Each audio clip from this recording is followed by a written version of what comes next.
Well, that's good, buddy. How you doing?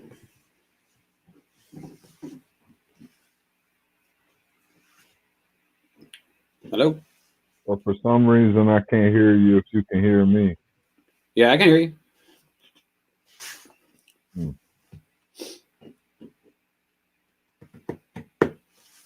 What's going on here?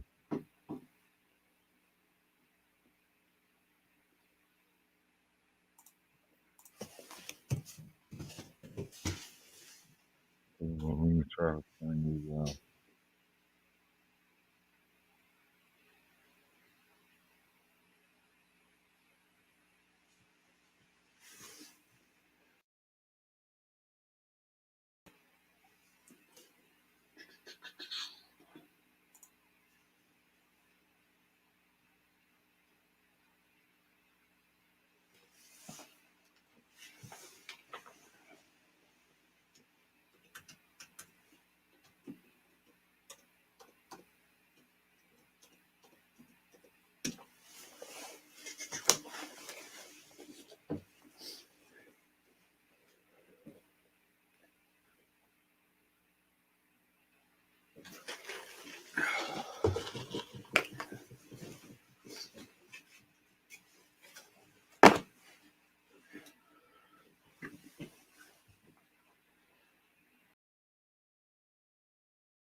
What is going on? Is that better?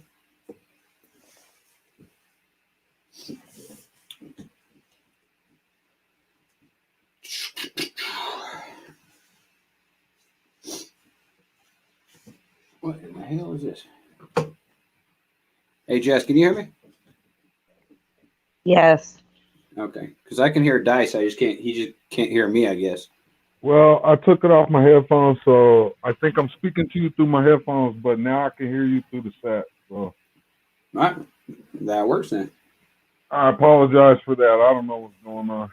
Dude, it's been one of those nights, man. We're supposed to go live like half hour ago, and nothing was working. I was like, "What in the hell?" But that's JMP's motto, man. Hey, well, first of all, I appreciate your time. I hope everything's okay with you and yours. Whatever you're going through, you got this. And real quick special shout out to Blaze for making this connection for me. Anyway, Definitely. The young man is amazing. He's amazing. Young man. Like I got a bombshell about Blaze that's probably going to irk a few people, but I don't give a fuck. Like, I don't know if you watch a lot of my stuff, but I don't have two shits in the world about anything I say. I just throw out my opinion regardless. Yeah. So you don't have to like hold back on anything you want to say. If you want to name drop people, I don't give a shit. It's not going to offend me any at all. So whatever you want to say, go for it, man. I appreciate it because that's how I am anyway. I'm just going to come at it. Yeah, that's the way I look at it. If I offend people, either they're going to be offended any fucking way or I want to offend them. So that's right. My main concern was I was thinking about how professional this should be, so I shouldn't smoke a cigarette while we're talking. But I'm gonna try to keep doing my best. No, I'm not monetized or anything like that. So if you want to smoke, by all means, smoke. If you want to smoke out of a hookah, I don't give a fuck. I'm not gonna smoke on live because my ex thinks I quit. Right? Because she's like throwing it at the court now because I smoke around my kids, which I don't. But she's using that, so I'm like, no, I quit. Okay. One less thing. One less thing to worry about. That's right. All right. Whenever you're good to go, I guess there was some confusion between me and Jess. We couldn't figure it out. With the email that you sent with the links in it, which ones you want played or in what order. So I'll just pull it up on screen and then we'll go from there. Yeah, sure. Well, I was just showing you a new platform that's out. It deals with blockchain technology, and it's trying to tie future artists into blockchain and your cryptocurrency as a reward system. It's called Audience. So I thought maybe instead of your typical Facebook, or not even that, because I really can't stand Facebook, but your typical Spotify or Deezer or Pandora, I thought I'd throw something new out there.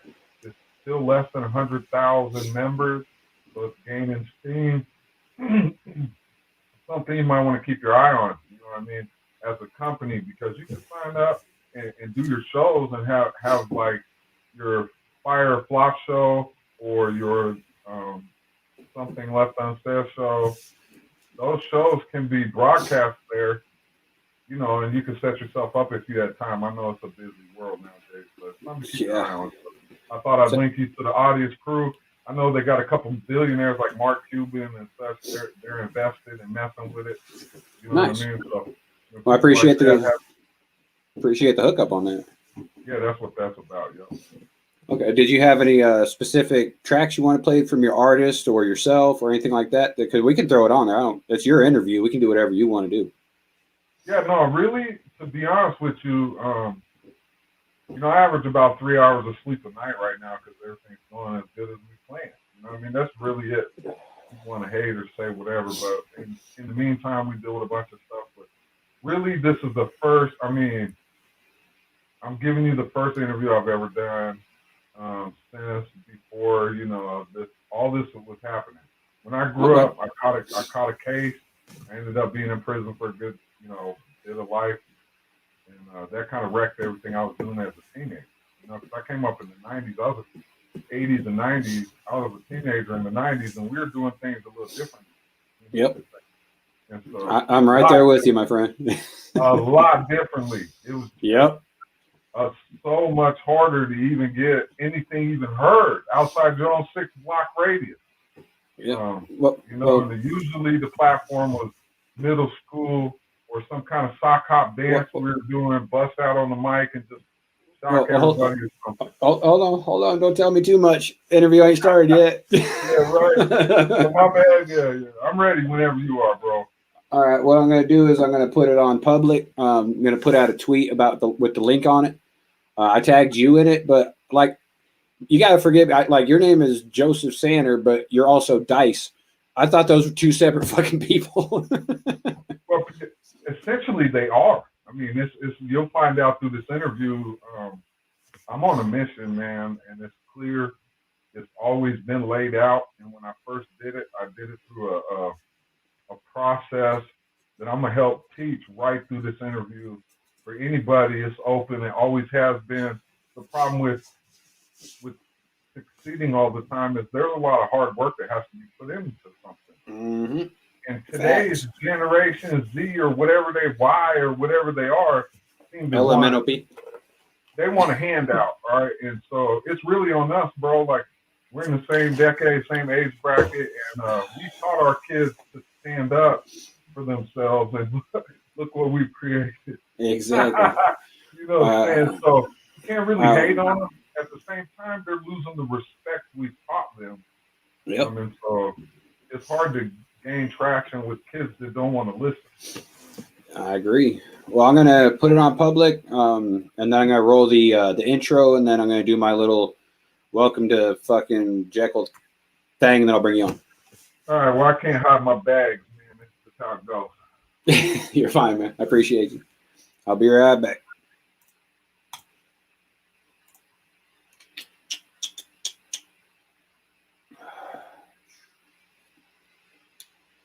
Let's see. Here we go. Public.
What's up, everybody? Welcome to Jekyll Reacts. Today we're here with a live interview with the CEO of Deeper Entertainment. We got Joseph Sanner, also known as Dice, up in this motherfucker. So without further ado, I'm going to bring him on in a second, but I want y'all to peep this real quick and get y'all excited about something because it's going to be a little bit of a plug. I don't like generally doing plugs, but this kind of has to do with Deeper Entertainment a little bit because we got two of its artists on this thing. So check this out, and then we're going to get into this interview real quick. Hiya, Georgie. What a nice boat.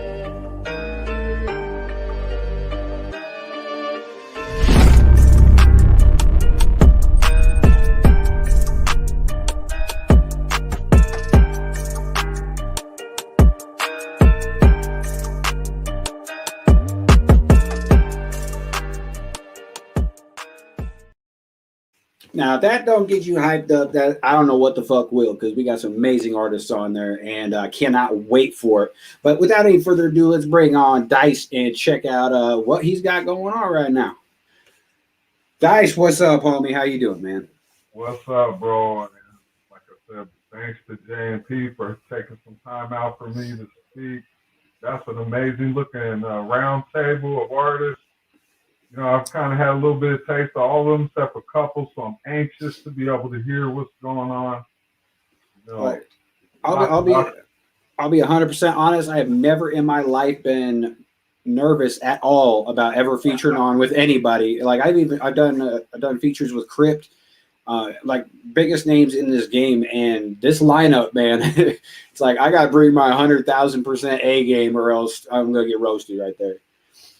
Well, and, I'll tell you what, one of the most lots of talent in there, and one of the really exciting things about that track is you've offered a spot to OpWaNkAnOp, and I'm gonna tell you something. I spent personal time with him yesterday, hung out in person. We got a kind of a surprise coming on. Maybe it'll come on in the show. Maybe I'll try to sneak it in there, but I won't give it away yet. But OP is part of that, a big part of that, and I'm excited for the rhyme scheme he has found for this cipher. Woo! I'm excited to hear what he's got, but I'm also excited because, like I said in the little bit of a pregame that you and I had before the show started, I'm gonna drop some news on everybody, and it might piss a lot of people off, but I don't give a fuck. Blaze the Meziah is easily, hands down, my #1 underground artist on the platform right now. His rhyme schemes are ridiculous. His flow is ridiculous. Creativity on point. I think he is one of the few that I would never want to battle because I think he would destroy my ass. I've known Blaze a long time. I mean, we go way back, way back. And I've watched him grow. I've helped him do whatever I can, but essentially he's built himself a beast of artistry. He's pretty much unmatched right now. The difference is marketing and some of the stuff behind him. He's built from the floor up, which I'll get into soon. But that's mainly why. But we play a long game. Okay. Yeah. Blaze and I, we're going on 15 years or something like that, 13 to 15 years. So it's a long game, and we have endurance.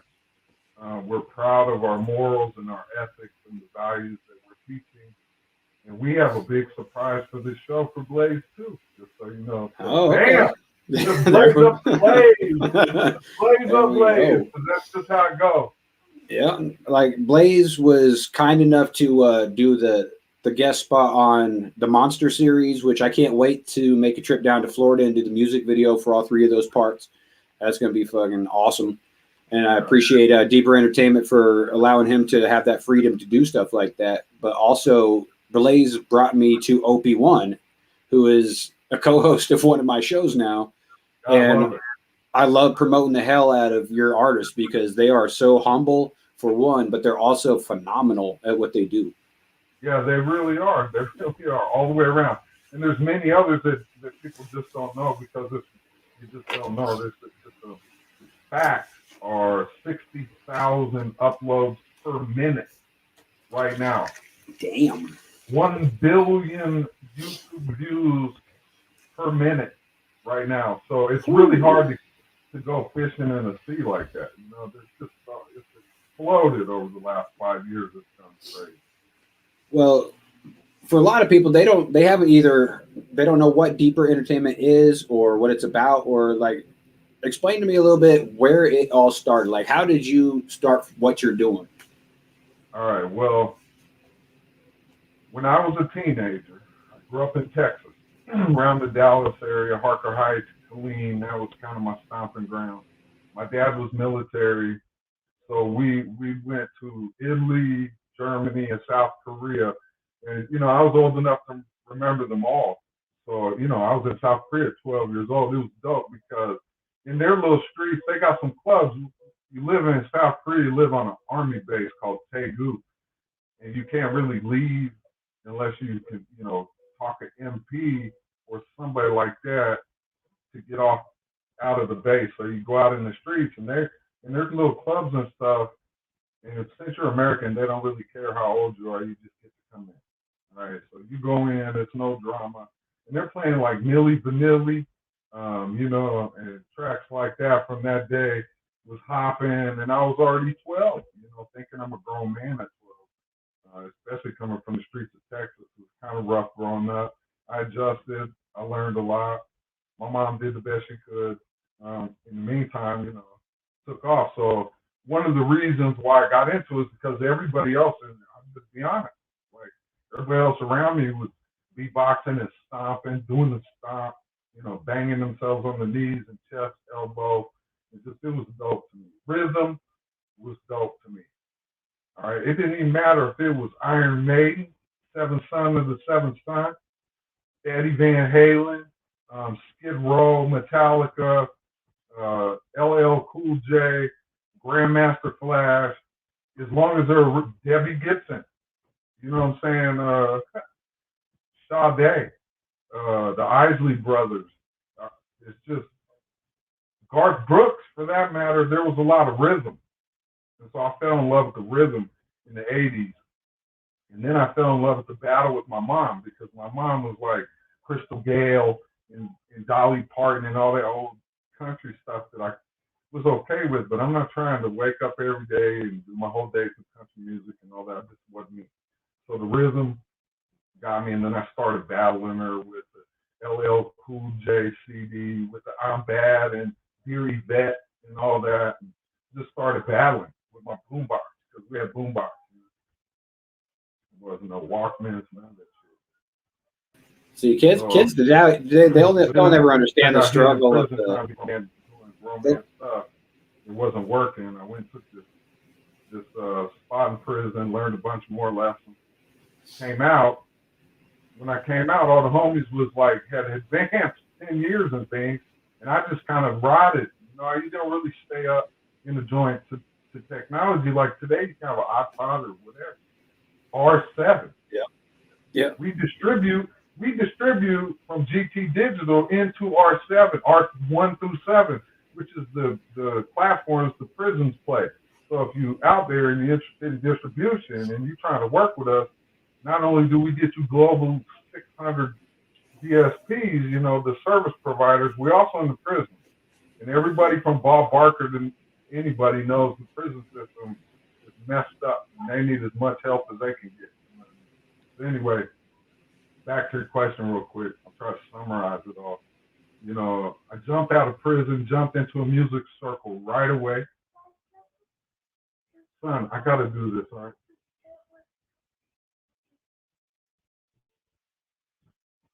I'm going to have to deal with that later, all right, son? I'm sorry that happened to you. So, jumped out of prison right directly into a music circle. And they were on the ones and twos, and they were playing live instruments, a trumpet with a plug, and it was just hype for me. Watching the records getting scratched and all that was gangster type. So it just brought this juice in me to try it again. And so my idea was to get on the ones and twos and learn how to tab vinyl, put them little tabs on there and scratching stories from the Reader's Digest vinyls, the storybooks on record. You could tab them and take sentences from like Beetle Bailey or something like that and put them all together on a beat that I was spinning off of Fruity Loops 3.4, I think it was, something like that, 3.6, and then put all that together on the disc and tell my story in ones and twos. And so I burnt it, 3,000 copies, and mailed it. Because in my day, that's what you had to do. Not 20 years ago, you had to mail it to the A&Rs and you had to pray somebody would take a listen and then try to get it. Because I never really wanted to be a rapper. You know, I believe two different things. There's hip hop and rap. Hip hop is what I grew up in, the culture, the different things about it, from dressing to the street stuff, dancing, graffiti, music in general. You know, it was different for me, the hip hop. The rappers were like, you know, Puff Daddy. Okay, I'll go on live to all the world. Puff Daddy, P. Diddy. You know, can you name an album he's got? Any of them. He's got a song I think everybody does that was written by the Police. Yep. So, you know, for me, that's rap. When you're only doing this stuff for money, then that's a rapper. Okay. For me, hip hop is a whole lifestyle. You know, and it's vibes in the way you live your life. So I sent off these 300 discs with my beats on them and my story and didn't get one single answer. So I was pissed off. I know them days. My daughter, I just had a brand new daughter. Yeah, right. Like 90s and a peak from the homies. Any plug I had at all, nobody gave a shit. And I was mad about it. In the meantime, my newborn was kidnapped and brought to South Dakota from where I was at. So that same night I found out, I came here. You know, tried to battle for my daughter here in South Dakota. And I tried to get on with a couple rappers that were hot here too, you know, went and battled. They pretty much used me like a pawn. I'm a white dude, so I go up in this bar scene. Let's get the battle rapping. Well, I don't even like the battle rap, but I battle rap right here in Rapid City against some rappers that shredded me pretty good. But the fact was, I went face to crowd, made a couple little plugs here, but nobody really wanted to help me out at all. I went and stomped flyers on foot. Because when I first got here in 2006, that's what we were still doing. Putting the flyers on ink and pushing them out as far as you can go. Got us some rappers here and realized it's a competition. Nobody wants to share the stage. Nobody wants to share nothing. I took it all personal and I approached the business license with a business plan to create a label. Because when I started this, labels were relevant. Right now, labels are not relevant. No, labels right now are the devil, honestly. They're not relevant. That's right. But what I wanted to do was prove to everybody I tried to reach out and get on with that I could do it without them there. Mm-hmm. Then I started researching because I'm a smart guy. I graduated high school and went into college before I got hit going to prison. So I took everything I knew and I did some research and I found out to get a business license just costs some money, an application, a background check, a couple of interviews with the IRS. It takes a lot. And a business plan, right? So I did it. I put it all together in 2008, went to the courthouse, got the license, did the interviews with the IRS. You know, there's a couple other labels that roll around South Dakota, but the true thing is we were the first in 2008. That's how far behind as a state we are. The first actual registered and licensed label in the whole state. You know, that's right. So I felt like I was doing something. Well, from what it sounds like, you were like the OG of the idea of taking a label and making it something that a label isn't supposed to be. All about the label and more about the artist than the label, from what it sounds like. That's right. And so growing up, it was kind of like that. I wouldn't call it OG because nobody even wanted to recognize the fact we were here. Besides the fact that we signed Black Light District to our first contract registered and licensed and fully legal. That's the difference. These kids nowadays think they can just come blow up because of TikTok and all that, which they can. But in my day, you had to really do something. And we signed a rock and roll band, Blacklight District, who's now on the top Billboard. You know, they after their contract was up, they moved on with Jeff Blue and decided to get a contract and go on tour, and boom, that's Spearfish, South Dakota. That started with us. Some of the stuff we was doing for them. We did a battle of the band. We hosted a 4-time world champ out of Denver, y'all's area, John Crunk. He came down here to Rapid City, and we hosted cage matches from 5 states. You know, we did ring girl kind. We were just doing it, but no one around here wanted to give 2 craps about it. You know? Yep. So, free shows every week. We did about 100 free shows.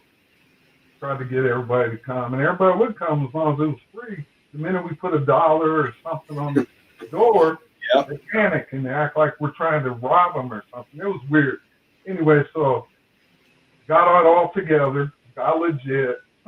Then I'm looking at like, now what? Right? Mm-hmm. Good for me, but what do I do with it? So I started reaching out to my mentors and who I grew up respecting, and basically my OGs, as you want to call it. And they started teaching me the way. You know, and I started taking advice. And I approached the bank on a small business loan in 2008, and they told me, sure, we'll give you a business loan for $25,000. It's $785 a month plus 13% interest. And if you miss 3 consecutive payments, we're going to own your business. And I was thinking, like, $785 a month, I got to pay my rent first. How am I going to make this kind of money? And I didn't take that loan. Yeah. I couldn't That's afford it. probably smart. I couldn't afford the loan. So I moved forward with the thought process of how can I do this with no loan? And I connected with a radio station, and I did this and had meetings and set up different shows and started looking for artists that were down to grind, because that's what it really was about. We built a roster. Over half of them aren't with us anymore. And wish they were, actually. A couple of them wish they wouldn't have turned their back, because there's huge things coming already here. Anyway,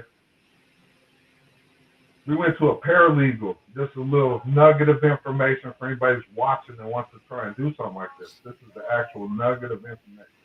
We went to I decided to go through a paralegal because when you're trying to get someone to do a business plan, you throw some bales of weed on the table and a couple scales and a bunch of bags and shit, I'll handle the plan. But when you put a real business in my lap, I looked at that stuff like it was Chinese. And I didn't understand what was going on in real life. So I confront to the world that I had a label, but I didn't know crap, bro. You know what I'm saying? And I got a paralegal to do the business plan, because they get credits in college. You get your business plan. They want to make a great grade. You need a real business plan. It equals out perfect at no cost. And so we got one, and we executed it perfect. Nice. So we've been running this business plan now, and we've had ups and downs. Oh, yeah. That's with any business, though. We got sued by Def Jam in 2013. Oof. Most independent labels in South Dakota or anywhere else is not going to survive that kind of court battle. But we did survive the court battle. We learned about indemnification clauses. We learned about stuff. It was just one guy in upper management that started getting a little loose with the way he was dealing with people. He got real cocky in this, and he ended up running into a Def Jam executive, blabbing his mouth. Yep. And that is a big problem, and especially in this game, is if you get a big head and an ego, that can ruin everything you worked for years. For years, and that's something I'm trying to adjust to right now, is that everybody wants to make a deal right now. Everybody. Yep. When you make a deal, you have to give something in return. Mm-hmm. So I've always believed that you can't keep what you got unless you give it away. Also learn that you will walk away with 100 holes in your back. Yep. Because they just keep coming. It's just recently happened to us again. After everything we do, and offer, it happened to us again. But that's how we all started, with an idea that the big labels control too much. And we're connected with C.E.O. out of Minnesota, which is a big label from the 80s on, pretty much from Minnesota to Sacramento. And they've seen our dream and started pushing behind us and sponsoring us through Rap TV, giving us some connections to bigger artists, and giving us direction. And so we started taking that direction and using it to our advantage while teaching the process going further. Nice. Well, like you're talking on, you're gonna have 100 holes in your bat, and even like you're a way bigger label than JMP is. Obviously, I mean, you're getting sued by Def Jam. They probably haven't even fucking heard of us, but I don't know like, about that. even still on a lower scale, people are always quick to want you for something, and then as soon as you either give them what they want or say no, I can't do that right now, they will fuck you over quick as shit. Yeah, and that we go through it so much. It's insane. Like, so let's just put myself as an example. So now I'm 45 years old, and the music I drop, it takes away from the 6 kids I'm raising, and my wife's time, who she put in 5 years of school to be a nurse. So my time's a little more important to me than it used to be. When I was 15 to 30, my time meant what I wanted. But now I have respect for my family that I'm trying to raise in the proper way, that time is actually means a little more. So if I make a song now, I have to make time, and I'm taking time away from my kids, and there's a lot of them. I got 8 of them. Wow. 5 of them are still under 18. 2 of them are still under 10. So I'm still dealing at 45. I'm still trying to be, I don't know what the hell I was thinking. But I love them all. No, I know what you mean. So my time now for the songs, they're not necessarily changing my morals about it, but I don't want to just throw out free music anymore.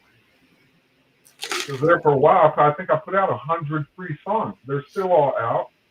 They've had their spins and share music, and in this day and age, I've been writing music for 25 years, so the writing part is fun to me. It's always been the sound that's the hardest. Yeah. And the new generation has it handed to them. The sound doesn't even have to be earned. It comes with all this shit you get. You get a new PC, it comes with a new condenser mic, all the programs and stuff like that. You have to go work for that stuff. You know what I mean? Yep. We were speaking on this a little bit during the setup of this, and like from where you and I started from, I started when I was 14 years old, and we had to make cassette tapes, hand that shit out, and if people fucked with you, they fucked with you, and they handed it out and they pushed it. That's and right. then it went to CDs, and then nowadays it's like you make a shit recording and you put it up on YouTube. That's it. It's like you can get it anywhere. You can get it anywhere, really, if you want to deal with like the babies of the game, CD Baby or DistroKid or somebody like that. Yeah. Well, DistroKid pisses me off though, because they charge yearly, and I don't like my shit's pushed out everywhere through DistroKid. I use them, I won't lie, but I honestly have no idea who has checked out what on what platform through DistroKid. I have no fucking idea. That's unfortunate. Hey, you know, they got a solid name. Just so you know, we're coming up the ladder real soon, real quick, from just in 13 months. All right, if you wouldn't mind, I'll explain that a little bit. I don't want to give too much away, but shouts out to Chris Nero Lookhart, or an artist on our label called Nero the King. If you ever get a chance, go peep him out. He's super dope. Okay, yeah. He's a boom bap rapper. He's gonna remind you of the '90s, but he's so excellent and elegant in his storytelling ability. But with him, we approached Selecto Hits, which is probably the largest independent distributor in the world. Selecto Hits. The game has changed a little bit now. Everybody can distribute, but coming up, that's who did it. If you can get your stuff to Selecto Hits, well, we did. We could. We made it happen. We got his disc called God Complex. It's 19 tracks. We made it in 2012 through 13. Solid project. Put it on Selecto Hits desk. Okay. We ended up wasting their time because 4 of the production beats were copyrighted to where the samples, they wanted $7,500 a sample. My God. So you do the math on that, the project ain't worth it. What happened in that lesson for everybody watching or listening or who gets to see this is that when you go through that process, you no longer get to talk to Selecto hits no more. They ain't got time for you. When you drop a project like that on someone's desk, it needs to be 100% ready. Or you mess your shot up. Like Eminem says, that everybody wants to cancel. You got one shot.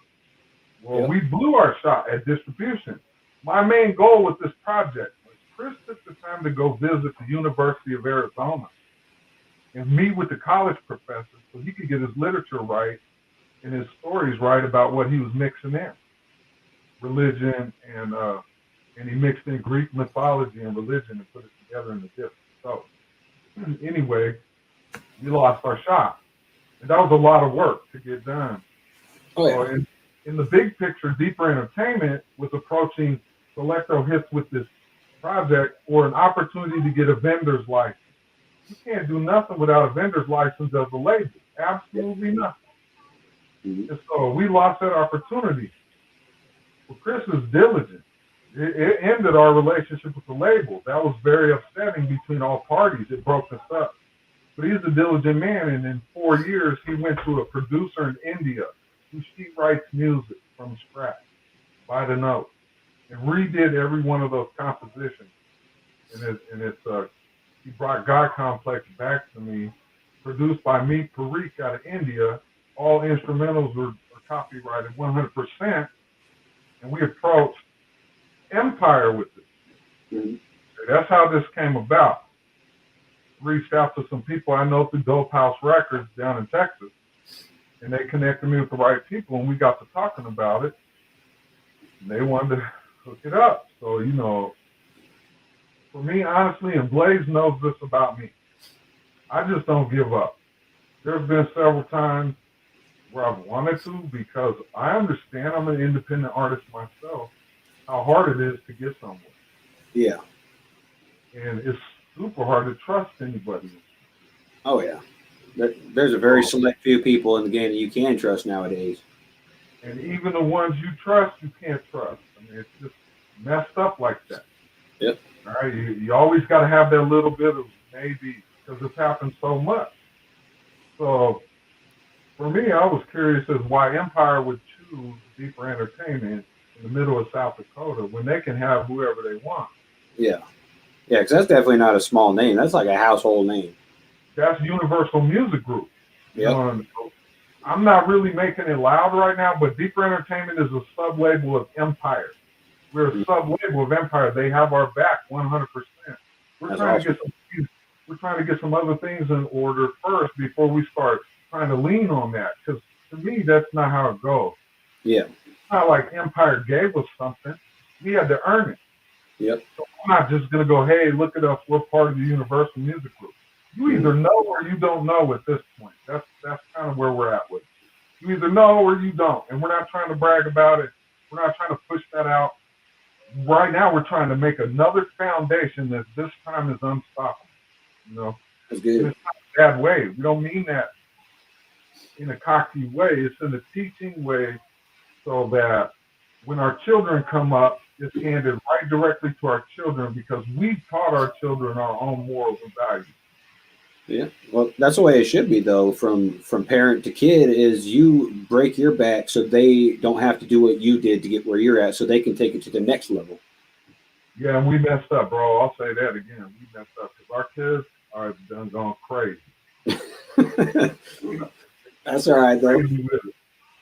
So, but you know, we scored the vendor's license with exchange of the sub-label agreement in February of 2019.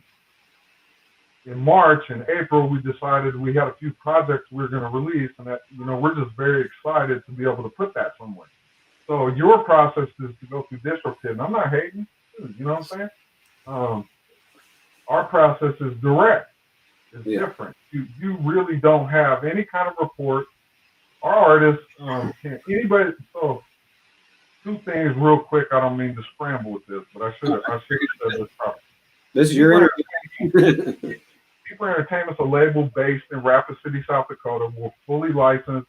We're fully registered. We have our sales tax license. Everything's legit. GT Digital Deeper Entertainment is a distribution company that is an entity of Deeper Entertainment, but deals with all genres from anybody, anywhere. Okay, so they're two separate businesses. Yeah. Our label we have rostered for a reason, and it kind of stays like that. And there's openings here and there. But the truth is we've been working with OpWaNkAnOp now going on a year. He's a developmental artist that's kind of graduated out of the developmental stages, and really starting to just now get the base of his artistry. I mean, the kid is talented. Yeah. Nobody wants to give him a chance because everyone's so judgmental. But this kid is for real. I hung out with him. Yep. I know what he's about. There's been, we're a little older, right? Yeah. So when we walk into a room, we see the room differently. The young kids see the technology and what the shoes look like and stuff. We look for the feel of the whole vibe of everything. Is it even clean? Because I don't care if you got a new laptop and over here's a pile of garbage on the floor. Is it even clean and things like that? So I went to a place where he was staying. He's been to my house. He's been around my kids. I wanted to get a feel for where he was at. He's doing some amazing things. So that's the kind of artist we would want to work with. Somebody that's not, there's a lot of reasons. There's an AR process. There's an application. There's a lot you go through because we're not just taking anybody. It's not about that. It's real morals and values involved in this thing. We're trying to teach our young kids that it takes hard work to get where you're at. You know what I'm saying? It really does too. I'm one of the ones that just keep trying to lead by example. Yeah. So when OpWan would first either contact you or you contacted him, like what is it that you guys like? What's the process of if somebody does want to fuck with Deeper Entertainment? Like, what's the process they would have to go through to get vetted, to get checked out, to become a developing artist, or if they're already on the level of, graduated from already developed? Like, how would that even happen? Yeah, I mean, we've signed a lot of people, 2 international artists. We've signed some higher major independents per se, because we'll never deal with the major. It's not going to happen. There's an application process. There's an email. Sign me to Deeper Entertainment at Gmail. It's out there all along the web. I can get it to anybody. You can go to the Reverb Nation. So we started Reverb Nation in 2006 through a friend of mine, Zigzag, which is used to be on May 6th. She's out in Virginia now. She runs the beatwarehouse.com, which is a big project she's dealing with. She's one of the hottest female artists to ever hit the stage when it comes to lyrics and just the way she kills it on the mic. So trying to stay in that connection, she gave me a referral to Reverb Nation. A lot of people don't think that's a big deal, but in 2006, 7, 8, all the way up to like 15, it was a big deal. So we decided, I signed up personally for their beta team on some of the technology, gave them opinions, answered questions from an artist aspect, from a label aspect. They allowed us to host like that. So we built up like that, but that's getting ready to change. Okay. And our artists, including Blaze, will be on there. We actually have an Elite World Records and Deeper Entertainment website that's coming out. It should have been out already, but there's been some server, so we're trying to get it out. Then it'll be real easy for anybody to find us. But right now, you can get any information you want through Reverb Nation, a little /label /Deeper Entertainment. It's all there, all the time. Okay, and if you want, I can hit you up after the live is done airing and put it in the descriptions too. I can put the Sign Me Deeper Entertainment email as well as the website so people can click on those and check them out straight from the description box too. Yeah, I'm pretty sure you can find it on Facebook, just anywhere it's at. People, wherever they're at. We've been doing this such a long time, and that's what Empire is interested in. Because I seriously was like, I'm no fool. You know what I'm saying? I've been through a lot, so obviously you're looking for something. And what is it about Deeper Entertainment that caught your eye? And there's a couple people they deal with, managerial, that's known us the whole time and just watched us never give up. And everything we've been through, they know we have a solid foundation. And the truth, when it comes to facts, we have a real license. So when you have an FEIN number, you can do real moves. You can't just approach an Empire executive and be like, hey, my name's Lil Dope. Hook me up with a deal. It don't work like that. So we had an actual license. We made the deal, and we started pushing out projects. And in 13 months, our distribution company that we just started has pushed 23 million organic streams. We're about to pay out our third royalty check. So I don't know how many royalty checks you get from Distro, but we've already got an artist under contract that's made $1,100 in royalties and already been paid in another international country. He's actually in Jos, Nigeria, and he's made 1,100 American dollars, which is, do the math on their money, it's crazy. $1,100 is like $250,000 to them. Yeah, he's living like a king over there. Oh, he sure is. He's made some great moves, and the organics are there, and that's what we're trying to teach. If you have, let's just say, when Facebook started, everybody wanted to race to 5,000 people. Remember that? Yeah. Everybody was like, I'm just going to be friends with everyone. Yep. But the truth is, when you build organics, it takes time. The one artist that can back anything I'm saying up is Blaze the Meziah. You want to ask anything about us? He's been here in Rapid City in person since he was a teenager dealing with our label. He knows everything I'm talking about is real from the ground up. And he's a prime example is if you keep on the right path and you work, look where you go. Because Blaze is just getting started. All right. I'm going to unofficially release this, but Blaze is about to go on a national tour. It's basically going to be about 15 cities in 13 months, and he'll be ending in South by Southwest, so get your tickets to see Blaze and Meziah at South by Southwest. You'll also see him at the Loud Fest in Texas. He's going to be in that too. He's going to Las Vegas real soon, do some performance. So we got a lot of things coming. That's a little leak. Nobody else has heard it, but right here, Blaze already knows. Appreciate that. Well, I'm gonna tell you right now, Blaze. You come to Colorado, you don't hit me up, I'm gonna fuck you up. Coming to Colorado, Jekyll. That's another thing. I might as well just directly hit you live right here. All right. So another leak that we got? That we have a ribbon cutting pretty soon. Right here in Rapid City, we've got our first building for a physical studio. So we will have a professional studio for GT Digital right here in Rapid City. It's located at 3302 Campbell Street. We're not going to really go super official with that until we get it all done. We're working on getting the sound right and getting everything. Then we're going to go live with this release. So anytime JMP wants to show up in Rapid City and do live feeds, you can come right to the studio. You're more than welcome. And vice versa. The one guy I know in your area, and then I space his name, Zach McFarland from ZM. Yeah. Okay, so he's who I usually contact with anything, because but I would like that to get with you too. I think you guys would help each other out. In the meantime, Blaze is coming to Denver, I guess is what I'm saying. We're just going to go through Zach, because unless you want to help us set up a show there, we got an entire tour coming from Las Vegas. 3 labels, one from Florida, one from Las Vegas, and one from Chicago. And we're about to stomp it out. It's almost done. We would love for you to host that and do live stuff. And then in the future, you could come to Rapid City during the rally, and we can help you get your ducats up, because it's a good spot to set up. There's good sound. There's good area. You wouldn't have no drama with permits. I'm connected on the permits. You get all the sound permits and everything. So. Yeah, I'll definitely hit you and Blaze up, because we got a place called Mesa Theater here, and Tech 9 blows the roof off this place once a year at least, except for this last year, obviously, because of COVID. But like, there's not a big hip hop scene here where I'm at on the western side of Colorado, but Mesa Theater, people pull up for that. Yeah.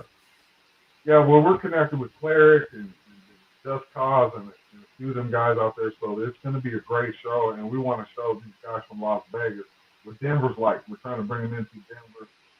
Nice. What I really want to do is I'm in the middle of writing you up a proposal for Sturgis. I'd like to get you out here to Sturgis. I'm not sure why you haven't been out here yet, because it's 500,000 to 1 million people. The market is huge. Your team is great. I think you'll be able to handle it out here, and we can get you set up with a vending area and just enjoy the time out here. You might be able to pay your whole crew just off 2 weeks of being in South Dakota, and we'll host you, and we'll show you around or whatever.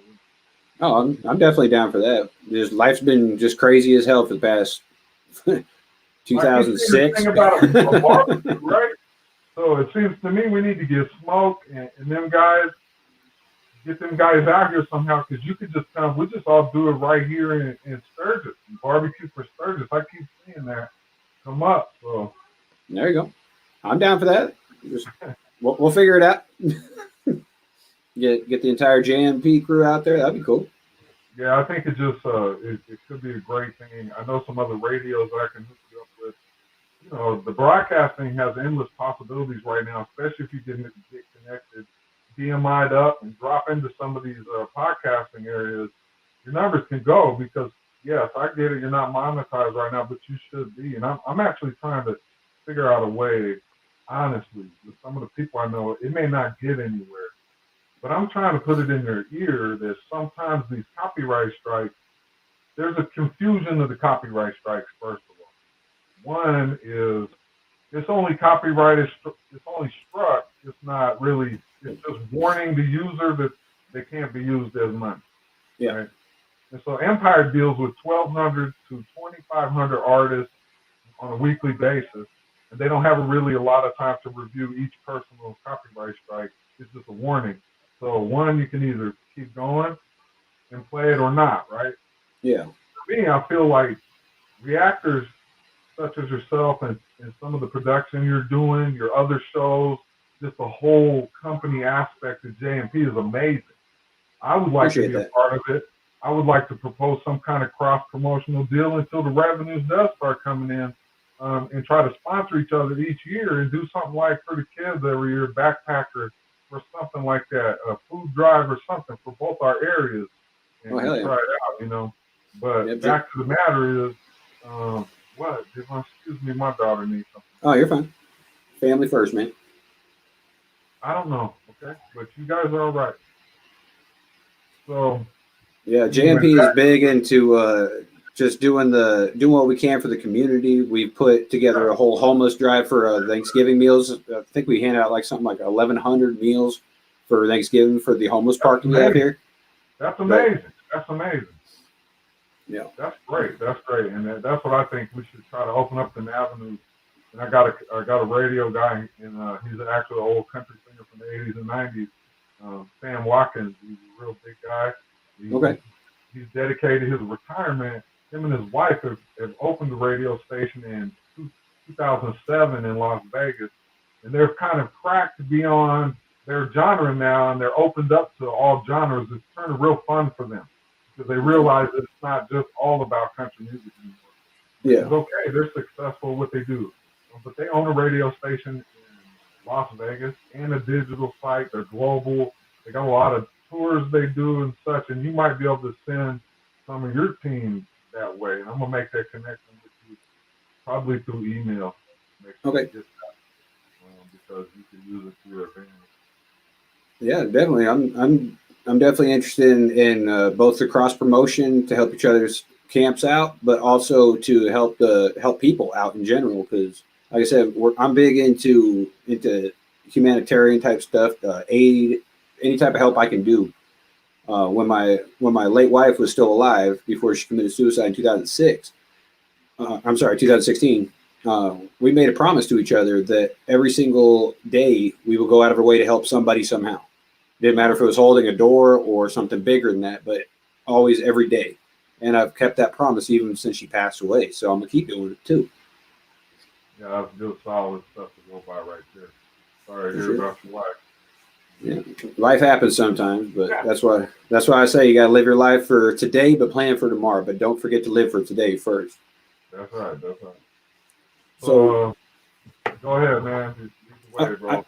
I just had a question when it came to when you first started this whole thing out, and you were doing the MC thing first, the artistry thing first, before you started doing the promotional stuff. And just the difference between back then and now.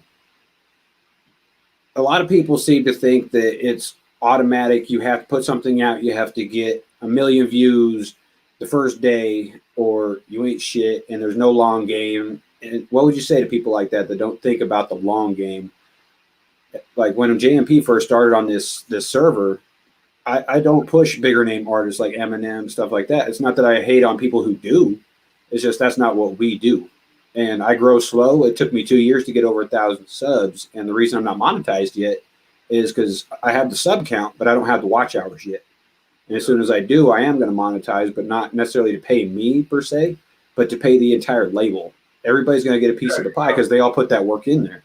Yeah, everybody. It's a revenue sharing process that can actually work out if you really take the time and do the details and get intricate. It could turn out to be a great thing. It's something I have to learn on the fly because when I was a teenager, I was doing some things I probably shouldn't be doing. Well, listen, I was not supposed to be doing. And as an adult, and then going through a big senior kid, and locked up, I didn't really learn a lot. Honestly, we didn't have devices yet. The biggest thing, I was already a high school graduate with some college credits. So when I went into prison, there wasn't really a lot for me at all. Yeah. As in, like now you can get a college degree and you have communication. When I went to prison, there wasn't nothing like that. They were still smoking cigarettes, which I wish I'd have never started smoking in there, but I did. And then it got X'd out while I was in there, but I didn't really learn much. There wasn't genealogy. You could go into the law library and do some genealogy, and you felt like you were doing something technical. But outside of that, there wasn't no Facebook profiles or any of that. You know what I'm saying? It's weird. And so what I would say to people trying to get the big bang is exactly what I said at the beginning of this show. It's like 1 billion views of YouTube per minute. It's almost hard to fathom that. Yeah. Okay? But that's what's going on. And so to enter that game is like kicking over an anthill. Mm-hmm. Right? Right now, there's not even A&Rs listening to you. You're lucky if you find an A&R ear. Right now, honest to goodness, the AI is handling all of it. Mm-hmm. AI gets programmed to find, and I'm going to tell you what it is right now, too. For anybody listening, watching, wants to get a jump ahead of the game, everyone is sick of auto-tune. Yep. Thank you. Fucking thank you. And I don't mean it in a disrespectful way. I've always been sick of auto-tune. Yep. But that's a genre that's been created. Okay, we'll just call it auto-tune genre. Call it what you want. Okay, it is not hip-hop. Nope. Okay, it's its own genre. That's fine. Be proud of your genre, but everybody's sick of it. You can't find talent inside of auto-tune. What you find in auto-tuned music is technical things. That's really it. So whoever's producing the bangers of auto-tune are the geniuses, the real producers. Like there's a difference between a beat maker, a producer, and a sound engineer. They're completely different. The beat maker takes Fruity Loop, sound, whatever they can, and then puts together sounds in a rhythm, in a scheme, and then it saves it in some blocks, and then claims that it's theirs. But the truth is some producer wrote that note somewhere and stretched it out, made it thin, and gave it to you to be able to do that with. Yep. A producer is that guy that no one's working with right now. And the people who are getting hit actually have production behind what they do. They go into a studio, a professional setting. Too many people think that because of the sound nowadays in your basement, you can have a professional setting. No. The professional setting, like they teach you in customer service to smile when you're talking on the phone, because the customer can hear you and the customer can feel you. Well, it's the same in the studio. If you're sitting on a desk chair trying to rap into a microphone that's hanging from the ceiling, it comes out in your music. Yep. So a producer is that guy in there that says, wait, cut right now, cut. Yeah, you're on point, whatever, but you need to take this out and add this, or you need to do this, or whatever, and you work together as a team. That's the production of a song. And a lot of magic comes from the producer not being afraid to tell the artist, and the artist not being afraid to stay open to the criticism to be able to get to where the producer feels like, so it's really the producer doing that work. Well, see, that's another big problem with the industry today is nobody has thick skin no more. Like Jess was on a live episode of Fire or Flop, and OpWaN was on there doing the co-host spot, and Jess had one of my songs play, and she's like, "Your verse was shit," and he's like, "Dude, you just said that to your boss." I'm like, "Yeah, and you need that." That's what you need. You need that. You know what I'm saying? If the people closest to you can really just be themselves, that's what you need. Yep. You need, like, you ask Blaze and I, nothing gets by each other anymore for 10 plus years, no matter what it is. Before anybody else has heard it, him and I both heard it times 10. Yeah. Mine and his. There's couple tracks I got I just never put out because Blaze was like, well, yeah, it's all right. And when Blaze says it's all right, well, it's trash. Yeah. Right? So that's just really the truth of it. And so I take that and, well, why even put it out? Yeah. Like Matt has said in the chat, he's put me on blast, and it kills me to know that from the age of 14 till about, I'd say 26, I just had a hype man in my corner. It was like, dude, this shit's fire. This shit's fire. He never critiqued nothing. He just said, this is fucking awesome. And then I joined the YouTube circuit like 2 years ago. And then I had people like, Mad Hat, and especially most of all Sleepy Reactions, telling me this is trash. You needed to redo this, do this, work on your syllables. I didn't know none of that stuff was off until they pointed it out. And I was like, holy fuck, you're right. And now I go back and listen to other stuff. I'm like, damn, that shit was trash. Right. So I don't put nothing out anymore. What was I doing? No, I'm just kidding. But yeah, and then the sound engineer, they're completely different too.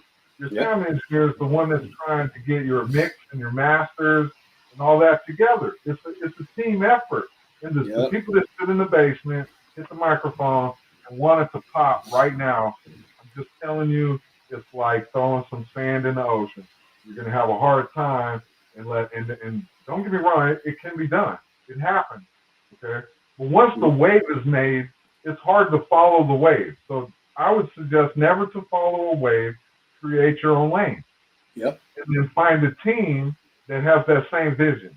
They may not necessarily like you as a person. Yeah. But if they'll love your work ethic. If they like your work ethic and you have a vision, you need that person on your team, because I have a C.E.O. who actually lives in a little bitty ass town. I mean, it's 25 people. Damn. His only job is to watch from afar everything he can see, and then hit me up every once in a while and tell me what he thinks. And he lives in Bear Lake, Utah. It's a beautiful place, but no one there. But that's what I mean. You got to have that one person that's just going to be like, wow, this week I noticed that you were kind of leaning too much to this guy, or you weren't using this, or are you copying them all of a sudden? What's up with you, or something? They just come at me, or they say everything's running great. And Blaze is another one, and OP too, because developmental or not, these men have choices in our label. And there's other people, Boudalo, Travis Bagola. He makes some very, very big decisions. He has a very big say in things. You just don't see a lot of music from him right now because, hey, one thing I understand is life will hit you dead in the mouth. And today's customer base for music is no longer about love. It's about customer base.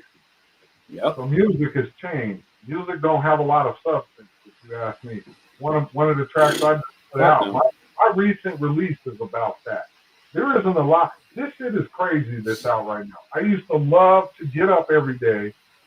So I was the president of Bizarre Radio in 2008 through 2013. If anybody knows about Bizarre Radio, that was a great show, right? Well, I was the president. Looking at him right now. This guy right here was the president of Bizarre Radio. I didn't even know that. What the fuck? We had 1.6 million organic listeners all the time. Nice. All the time.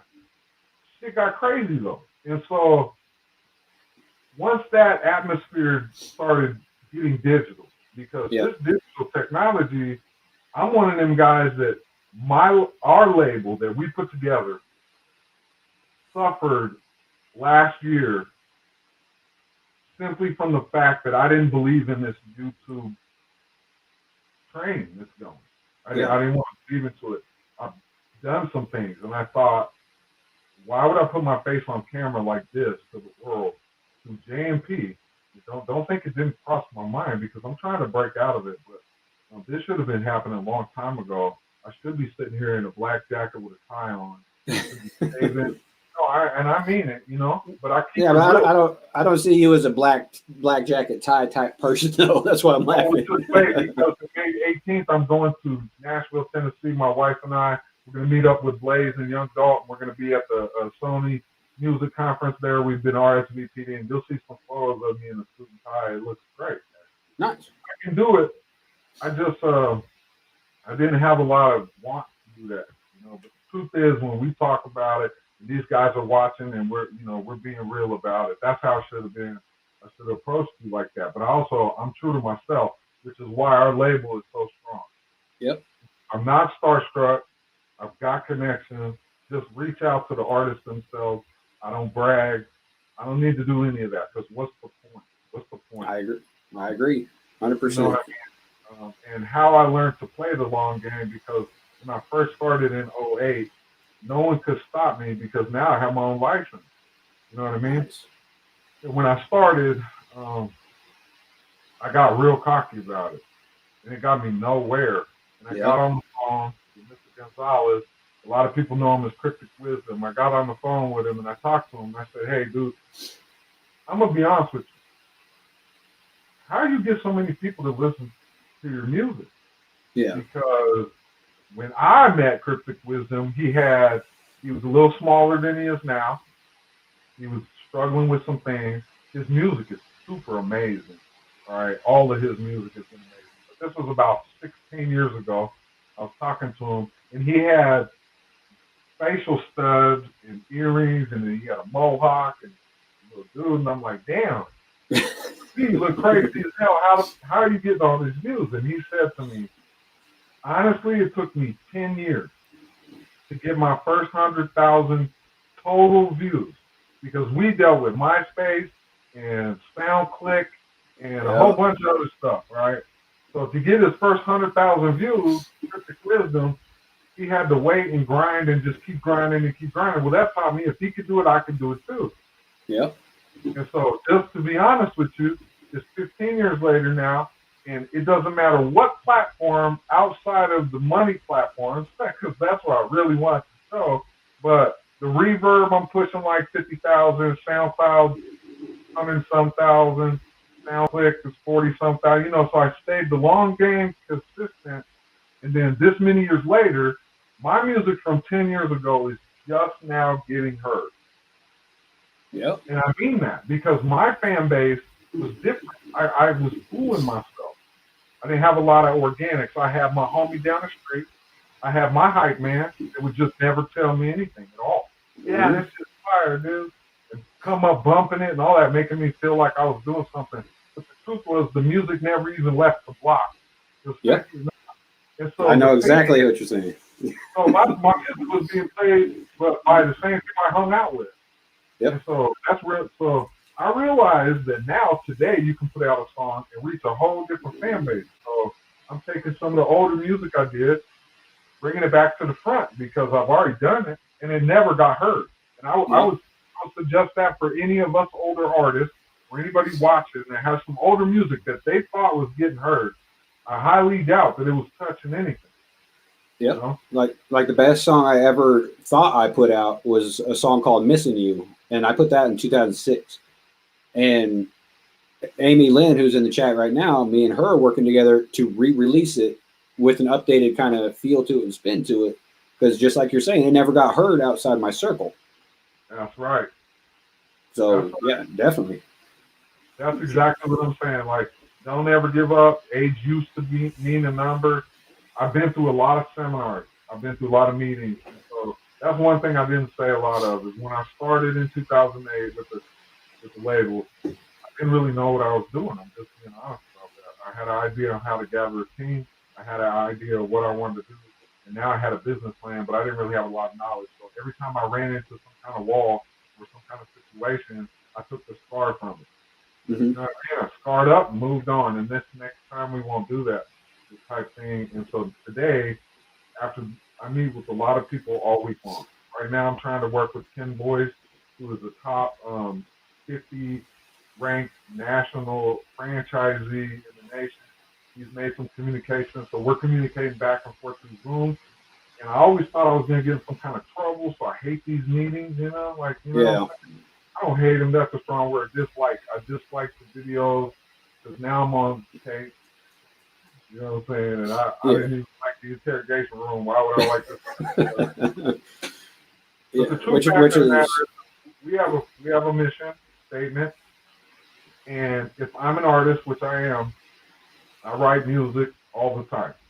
Right now, I'm teaching my kids, my daughters, they're beatboxing, they're playing the guitars, they're messing with the keyboards, they do whatever. Yeah. But right now, I'm teaching my youngest kids, who are 9 and 6. They still need lessons. So a lot of my efforts are into that. I don't have a lot of mic time anymore because I'm running the distribution company. We finally caught eye outside of our platform, and so we're starting to release R&B and some country's coming and some other stuff coming. In the meantime, we've been doing the tour, all this stuff. I don't get to write as much as I want to anymore. I'm not your typical battler. I will battle if I have to. It usually comes from old material. And the reason why that is, and honestly, is because I've written 1,500 songs. It's hard to come up with new stuff on the fly, especially when you've done 100 shows and you're up there, you just try to remember every set perfectly. Then when little words connect, it just goes off, and pretty soon you're doing old music. That's of it. If I've only written 5 songs, yeah, I'm going to come with a whole bunch of new material, but I'm 1,500 songs deep. And so I don't like to battle a lot because it shows. And in a battle, that's a weakness. I'm not trying to spit my bars that I wrote for a song in a battle. That's a weakness. So I'm a weak battler. When it comes to writing a story or any of that, I'm down. You can go check me out anywhere. You could Google Deeper Entertainment and see it all. I mean, the free music, there's a ton of that. Now that we have a distribution company and we have our own vendor's license, of course, I'm trying to put my own stuff out there to show my kids it can be done. Put my wife on the tracks. You know, my wife and I actually ranked. We competed in Denver for the Hard Rock Cafe in 2015. My wife and I competed with a song we wrote called Just a Blur. It took 5th in the competition. And we almost, if we had took 3rd or higher, they were flying us to Spain to do that performance for the Hard Rock Cafe. We took 5th. You know what I'm saying? So we give everybody the love. In the meantime, there's money to be had. Yep. It's a group effort. I represent an independent. That's the truth. You know what I mean? I represent independent. Yeah. You can look at my resume. I'll connect you with anybody I know. I'm not afraid of that. From Rap TV Live all the way down to Magazine, Atlanta, Georgia, Harley Braxton, a 55-year hip-hop publicist. Anybody you want, I can connect you with. The problem is trying to trust somebody.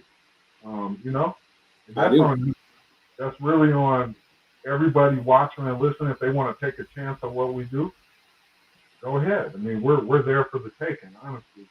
And if you want to get involved, we have a lot of stuff that all these guys that are on the roster have been working really, really hard for.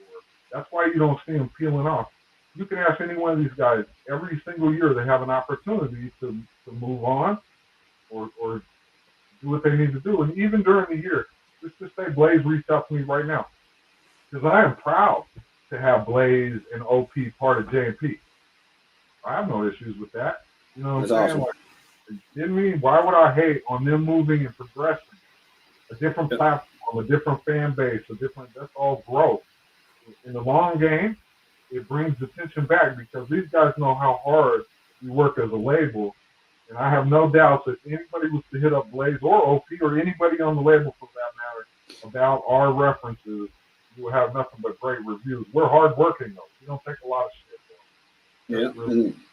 And that's definitely one thing both of our organizations got in common is like I just signed Jewel to JMP, and Kyle Jewel is fucking phenomenal. But at the same time, I'm not going to say no. You're signed to me. You can't go work with nobody else. You're exclusively JMP because that stunts him as an artist for one, and two, it brings eyes off of everything he could have done with other artists from the other camps, and nobody would ever know him if he doesn't make certain connections. You know what I mean? And I don't want to be that reason. Like, say he gets on with like big names like either Crip, Joey Nato, any of those people on the YouTube scene, and if I prevented that, then what does that say about me as a promoter, as a label, as anything? It means I'm only in it for myself, and that ain't it. That's right. Your portfolio will show what's going on. You know, that's amazing. So if Blaze was to come at me, because I'll just, instead of putting Blaze on the spot like that, we'll use P Dicey. P Dicey, Emmanuel Deru, is an international artist out of Jos, Nigeria. He signed with us 2 years ago. He's in his second-year contract. What's amazing about this South African hip-hop artist is that I've watched him grow from 2012 on. Like, we've always been connected in the underground.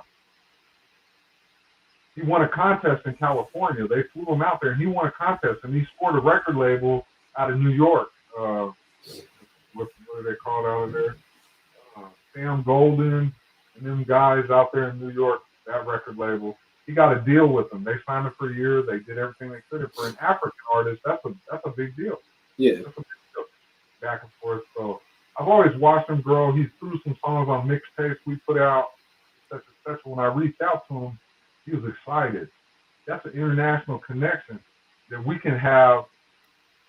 You know, when you ask him, he came to us this summer, and Interscope offered him a deal. All right. Nice. Interscope came to him. They gave him a salary idea, a bunch of this other stuff, lined them out or whatever. It all turned out to be somebody trying to scam P Dicey out of the startup. Oh shit! The hype he's caught 12 million some views. When it comes to the streams, it's crazy. He's got like 11 or 12 million of them in just 7 months. So in his area, it's hyped up. Don't try to pry him away from the label as much as you want. Mm-hmm. We've always treated him with respect. He's already been over here. He's got a big name. His brand is big. So P Dicey will be heading up a Deeper Entertainment International division come the end of this year. We're setting him up like that because now that we've got our vendor's license, our foundations in order, which all the way back I still hadn't answered that question, but you asked about, what's going on. And with Empire, what they were looking for was the foundation we had built. All the meta tagging data we started putting in since 2010, the brand names, the copyright, even though our sound is garbage up until last year, we didn't really have a lot of good sound, bro. We were just people in the basement trying to get out like everyone else. Yeah. Now we've switched over to where East River, South Dakota, and Sioux Falls, we have a studio being put together, should be done this week. And that's headed up by Christopher McReynolds. He's out there taking care of stuff. We got a physical building there. And then on the west side of South Dakota, we have 3302 on Campbell that we're putting together. It should be a ribbon cutting coming pretty soon. But these are things that artists need in our areas. In your guys' area, everybody still has, professionals. We have like 1 or 2 studios in town. That's it. They don't want to share the wealth. They want to try to overcharge, in my opinion. It's just strictly my opinion. We're going to show them how it should be done. There ain't nothing wrong with that, though. It's an end game. Just to deal with our studio or our company, you get distribution, you get your ISRC code, you get your UPCEAN, you get the marketing. We have a proposal into Artist PR right now, which is a pretty good company for independent. They want to charge $249 for an artist per year for marketing, which is great. If you ask me, the people watching want to know, Artist PR is a great company to go with because they put a team of people on that mission for $245 a year. That's their job, 8 hours a day, while you're doing whatever you think you can do. Their job is to push your name out there. You know what I'm saying? And so I wanted to make a deal where we have 11 artists on the label. You do the math, 249 times 11. Now I'm coming out of pocket quite a bit there. Yeah. So I want to prove to them that we could share in a proposal, us bring attention to them at the same time they work with our artists. So we're going to be dealing with Artist PR a little cheaper. So if you wanted to deal with us, get those services. That's all. music or projects to go out in 5 to 10 business days. There's not a lot of stuff that goes to have to be on point. Like, need to be in waveform. If you're at the level of distribution, you really should know these things. All right, that's what I feel about it. If you don't, you want your music to be in waveform, good glass master on it, or something you feel like the sound is up to par. You want your photography or graphics nowadays, because in my day you needed real live photos. In today's day you need digital artwork. Yep. You want them to be between 1,500 and 1,500 pixels to 3,000 and 3,000 pixels. Yep. You're the CEO of JMP. I'm an artist, right? If I want to be part of JMP's label, I'm going to tell you what I'm going to do. You're going to definitely know I'm trying to be part of your label. In several reasons. I'm going to try and throw my music at you as much as I can. All different versions of it. You're going to see a press kit from me. You're going to get free music. You're going to get past shows. You're going to get a small 250 to 500 character bio about what I'm about and where I'm from and what my goals are in future in music and what I can bring to your label. And I'm going to keep trying to polish that until someone from your desk or someone from your team reaches back out to me and AR is what I'm trying to accomplish, right? Today, what I'm starting to feel like, I call Blaze all the time to vent, because I got to let this go sometimes. There are people trying to join the label that don't even know what the mission statement is. They don't even know what it is. So if I'm trying to join your label, I'm going to know everything about you. You do my homework first. If I'm trying to work at McDonald's or I'm trying to be a nurse, I'm going to know about the job before I apply for it. Oh, like you're saying, that's with any profession, especially in this type of industry. You got to know who you're fucking with. So the things with DistroKid and CD Baby and a couple other of those distribution companies, they won't even lead you in the right direction. If you're not on point, you just get rejected. You don't even, send you back a whole bunch of things you have to do, right? Mm-hmm.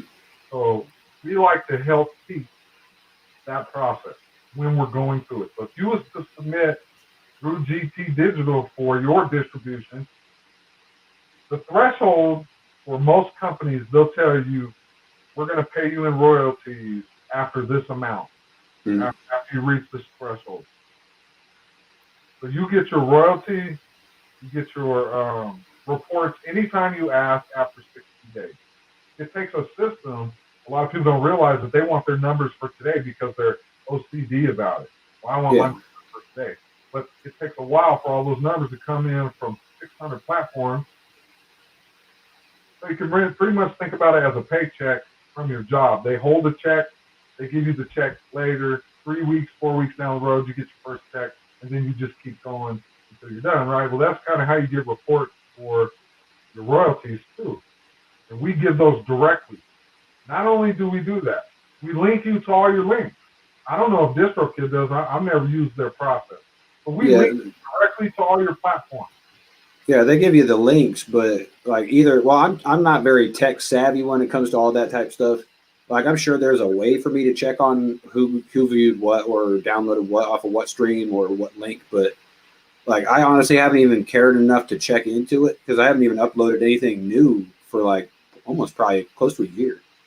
That's okay. That's when it starts taking off, man. That's really when you want to take a look at it, because somewhere in the rabbit hole of things, because you're very lyrical, bro. Appreciate it. Because there's two entities to JMP and Jekyll. You have JMP, you have JekylMuzic, and I'm a fan of both. As a business, I see the group of people you've brought together. I've sat through a few of your red carpets. You've interviewed our artists a couple times, and I've sat through a couple of your other shows. Just the way things come together. Yeah, we all have technical problems, man. But when it comes to a team, you guys have a solid team. It's hard to find these days.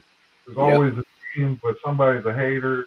Or there's always some kind of animosity. You guys seem to work that out great. And you're doing it from not just local. You're stretching out and trying to give people opportunity. There's a vision for you. Your music is a whole different entity. Mm-hmm. All right. from what I gather, real as they come, bro. You don't let no one tell you any different. You're old enough to know that haters are views just like everybody else. For me, you have steps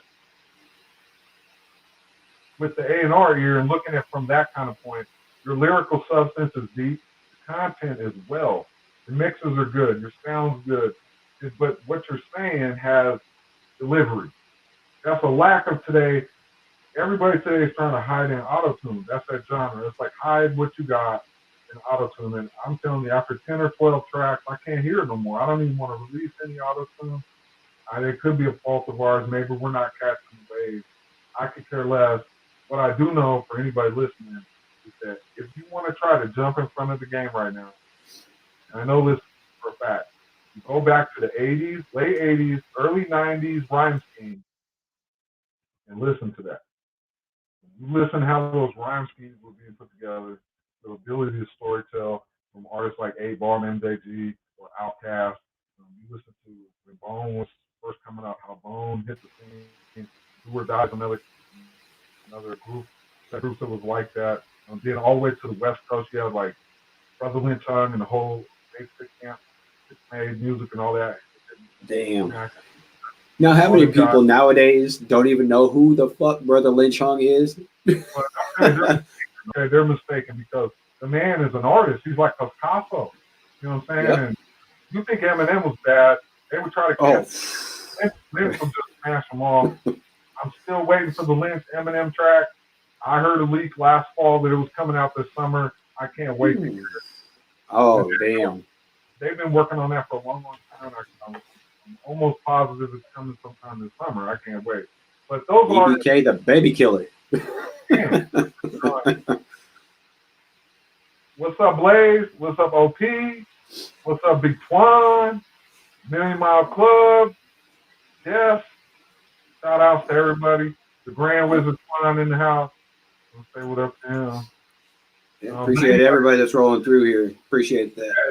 And then out east, I was always connecting with Kilos and them guys, you know, Biggie, all them that was coming up, Method Man, Redman, and all that kind of shit, Onyx, all that.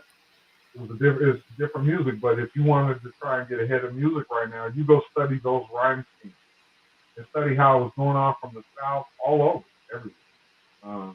Because today's auto-tune genre is about dead. It's really hot right now. That's good, but it's about dead. It's not going to die. It's too many. Not everybody can do proper storytelling or rhyme schemes or bars for that matter. Everybody's trying to be like everybody else, want to sound just like everybody else, and because it worked for them, they wanted to. They're like, oh, okay, I'm gonna sound like that, and I'm gonna blow. But no, you might blow today, but you're gonna die. Yeah, your music's gonna die out. And like I was saying, the numbers you could Google probably right now as we're talking. Spotify alone, just them alone, they get 60,000 uploads a minute. Mm-hmm. Okay, so you tell me. I don't have enough time in a day if I was to push play all day to hear 60,000 tracks. And that's only 1 minute. So it's going to be really, really hard to get heard right now unless you move into this kind of aspect, videos, et cetera, because right now the wave of music that hits everywhere. So if you're an artist trying to come up, the method of thinking has to evolve. All right. Yep. The things you need in place are your sound exchange rights. First of all, you need to brand yourself. Just because I say I'm Dice, right? If I haven't physically put in the effort to brand myself, there's 75 other Dice out there. Right? Yep. The only reason why I hang on to Dice so much is because when I was young, I played a lot of dominoes. Back in the day, dominoes were called Dice, and I'm a dominologist. Let's get it. Anybody. With anybody. All right. I like 2 sets of ivory, 3 sets, 357, grand piano, and the dominoes. I like ivory. All right. So, but that's how I kept on Dice. And then as things got older and longer and bigger, there's 6 sides to a dice unless you're playing Dungeons and Dragons. Then you get to pick whatever number you want. But 6 sides to a dice. there's 6 different things at least that I do, from being a husband, a proud father, a proud dad, because being a father and a dad are 2 different things. Yep. And then trying to deal with the label and homies and morals and keeping it all together is insane, right? So I'm a multitasking fool. I could probably get ADHD, whatever you want to call it, easily. But I don't. I just deal with it, man. My parents did great, even though I used to blame them growing up. As I'm an adult now, my parents did a great job whooping my ass to teach me the things that I know today. Yeah, and not enough parents out there today do that for their kids. They let their kids just do what the fuck ever. They want to be their kid's best friend. They don't want to be their teacher, their mentor. They just want to be their best friend. I can't say no to you. You'll be mad at me. Who gives a fuck? Yeah, I'm one of them too. Like, I really want to light my kids up, man, but I just remember how I was with my parents, you know? Mm-hmm. I don't want my kids to be scared of me, but these days, these kids are scared of nothing. I mean, Nope. they're just getting in trouble, and then they know they're not in trouble, and so the trouble turns into more trouble, and bam, before you know it, I'm going to have 2 kids in prison trying to be like daddy, and I don't want them going to prison. They're not built for that. I haven't allowed it. They're tough, don't get me wrong, but there's just some things I'm not trying to let them know.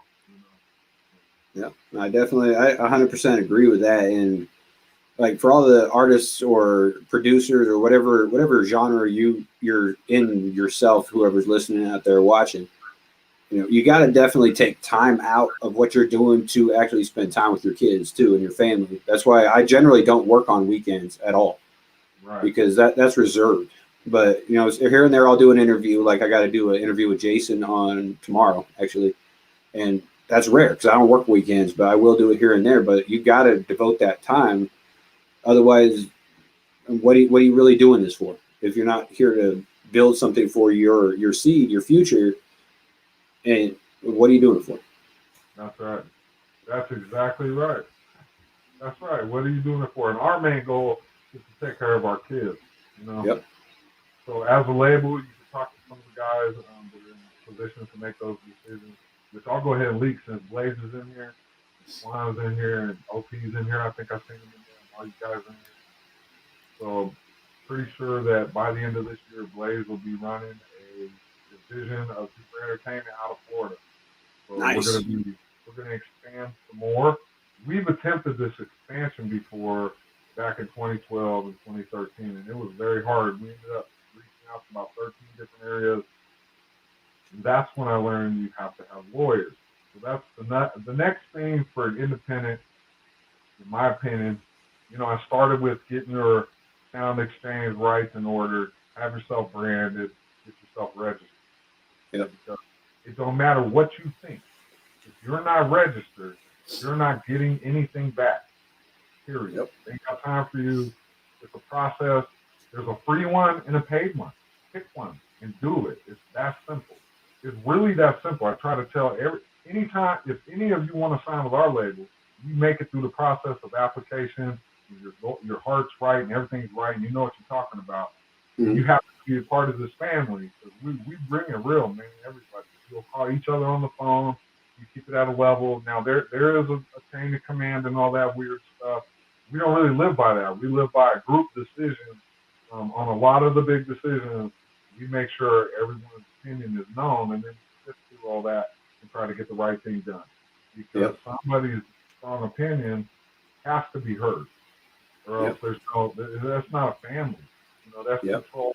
And we are employee controlled. You know what I'm saying? Obviously, a CEO or owner is going to have some aces.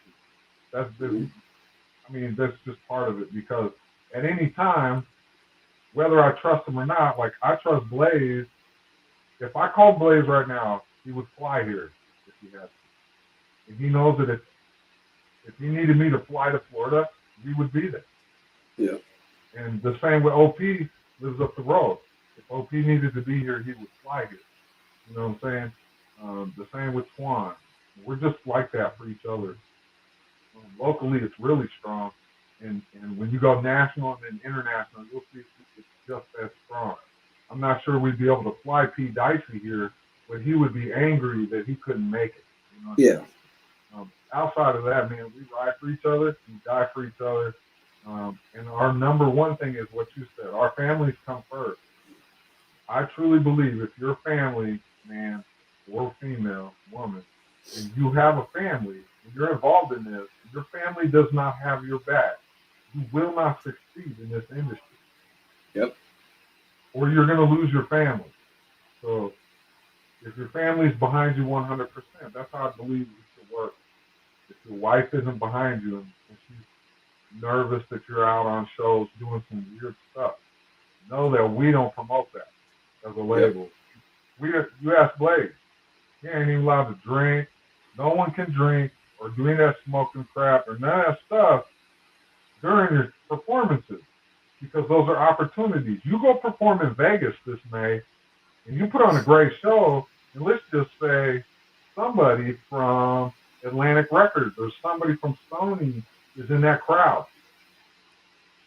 You're drunk and forget your lines, or you're too high and go off into that weird shit. You're ruining your own opportunity, and that's not our fault. You know what I'm saying? You're going to have to really take every opportunity to the max. And these guys already know that. I don't even have to micromanage ever. These guys know what's up. They work hard. I'm very proud of them, you know? Well, that's good. And also, like, say Blaze was fucked up and he was on stage and Sony was up in the audience and he's like, oh, well, he signed a Deeper. Okay, well, so is Opie. So look at that crew. I ain't fucking with Opie either because he's probably just like Blaze. So you're fucking your buddy, too. That's right. It does come back down the ladder. So before I used to have these heartstrings, okay? Everybody knows me. If you're friends with me, then we're family like that, and our kids play together and work together. But the heartstrings matter to me because, let's just say you and I, we did this together, but you went your own way, right? Mm-hmm. That don't mean we ain't boys no more. You just go your own way, right? So those heartstrings used to play on me. They used to play on me. If you're going to take advantage of the heartstrings, well, nowadays I cut me. I ain't trying to mess with that no more because I will do my best. I try not to hurt anybody, period. No move I ever make or offer or opportunity is ever to hurt anybody. It's always for the next guy. I never do it for myself. So if I was to keep creating enemies all the time, pretty soon they're going to bury me, you know? You're entitled to your opinion. You're entitled to what you do. But I'm not going to backpack you anymore either. Yep. You know what I'm saying? I think that's one of the biggest differences between your and my generation and today's generation is we understand that. Like we'll put down everything to help somebody out, but as soon as you fuck us over, we're done. That's it. That's right. It's a one-shot lesson. I mean, you know, if you want to make some good moves, you connect with the people that's already tried to make moves. Like that's my main thing. My dudes, everybody that's in our circle, seen me, myself, start up, bloody fist, run into a wall, lose. All right? Lose. For 15 years, we've lost, bro. Yep. Now, I mean, we've really, really lost.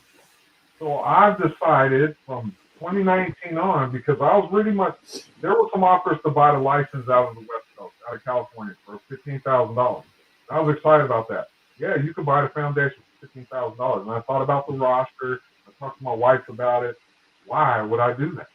We worked so hard for this, right? So let's do it again. We get the vendor's license. We get everything in order. We are not going to lose anymore. Mm-hmm. And it's some really hard thinking and decisions and choices. We are no longer going to lose anymore. But that's going to take hard work. It's not easy, and it's not free. You know what I'm saying? It really isn't free. You can look down our list and see what we charge for. Still. And we've lost the whole way. You know what I'm saying? So now there's prices. Blaze has earned. Are you kidding me? $50 a verse? When Blaze puts out $50 a verse, his bank account should be filling up. I don't understand how he gets any kind of sideways shit about a $50 verse from his talent level, his music, and his stature in what he can do for an artist. Just the feature with Blaze right now gets you into Years of Empire, which is a universal music group. Yep. Period. Just that alone is an opportunity at $50. That's insane. Juan, like Juan's in the chat here. A lot of people don't know the Grand Wizard Juan. Juan is busy building his legacy too. But he has a hand on all this. And he drops music. Real. You know what I'm saying? Like, these guys deserve 50 to 250 a feature. Yep. Because of the work ethic that was brought him there. Blaze has earned it. He didn't just start. He didn't start in his basement a year ago, 2-3 years ago. He's been working at his craft for 15 plus. Yep. He's been in front of people. He's taken criticism. He's swallowed it all up. He's raising the family, holds his job, and then he takes his craft into his cave and he studies it. Yep. He works on it. And he sifts it back and forth and he works on it. The same with Juan, and the same with a lot of us that deal with this label. We do that. All of us do that. We work as hard as we can. It's always been our sound.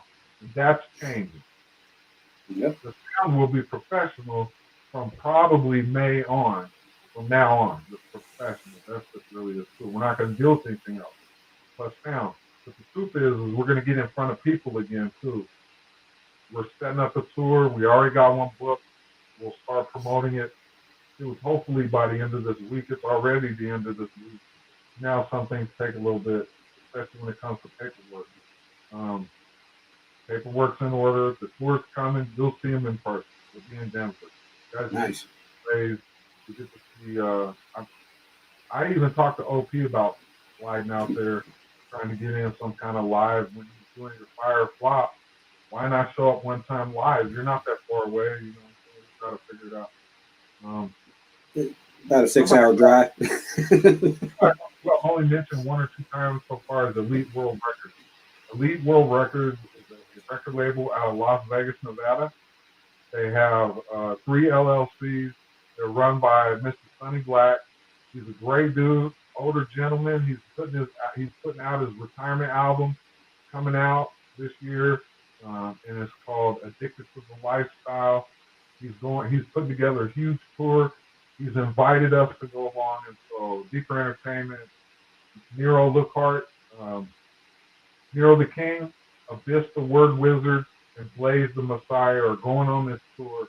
It's going to be amazing. Can't wait to start promoting it. There will be pre-ticket sales. We're going through Ticketmaster. It's going to be a great deal. It starts in Nevada. It ends in Texas. We had originally ended in California in February of 2022, but then got invited to the South by Southwest this year in March. So it's going to come back, and you know these guys will go home and then in the South by Southwest. I'm really excited for them. I'm going to try to come to a few of them personally. Probably not going to perform. I've had my performing days. Don't get me wrong. I want to perform, but it would be hypocritical of me to set this up for some guys that have been working really hard at it and then try to jump in at the same time. Yeah. That's how I feel about it. I really, truly have that feeling. I could set my own show up if I wanted to. So, I'm not worried about it. So I want these guys to revel and get what they deserve. And so hopefully when it's all said and done, Blaze is on tour. All our guys, all right? And I want you to be involved. I am putting this proposal together. I'm about halfway done with it. It's pretty thick. When it comes to paperwork, I make sure it's right. Mm-hmm. So when you get it, you have your people look over it and see what you think about it. But I really truly believe it's an opportunity to help you guys, help us, help each other. And then for the future of 2022, really on, it's going to be an amazing thing for both of us, man. I promise you that. Yeah, I'm definitely down for that because whether it's a show in Denver and Junction or just Denver, I'm definitely gonna be there because I mean it's my favorite artist on the underground circuit, Blaze. Of course, I'm gonna be there. I'm gonna make whatever I have to happen, even if I just gotta be there. But to put something together to help Blaze, I mean that's worth it to me. And OP, it's gonna help. It's gonna help our whole label. Really, what I'm just looking for is one solid venue.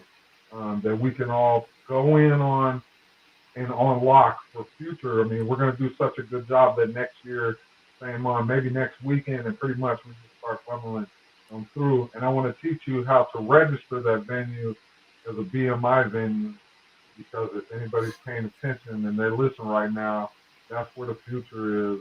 I guarantee it. Nice. You can't find out a lot about it right now, but that's what you need to do. I want to put you in touch with that so that you can actually do something for your entire family, and we're going to share that with you in hopes that this goes back and forth. Well, you think about it. They're really trying to turn Rapid City right now into the Heartland Express. Basically, soon we got the B-21s, the new F-35. We got 15 to 20,000 more people coming. They're trying to expand all the roads here and all this. They're calling us a little mini Denver, a little metro, you know? So they're trying. We ain't got near the people, but it's starting to feel like that. So why not bridge it completely? So when JMP wants to do a show in Rapid City, in Sturgis or Spearfish or anywhere in this area, we have no problems with having you guys come down and trying to get involved with that, because there's a fan base here. And, and the cool thing about this fan base here is they're all haters, bro. Every one of them. That's not a bad thing. It's the biggest hated fan base in the whole Midwest, and they wait until you can prove something to them. So this summer, when we're proving whatever we had to prove, it's gonna be really fun, because they really want to support, man, but they're just haters. You know? That's the best type of people out there, in my opinion.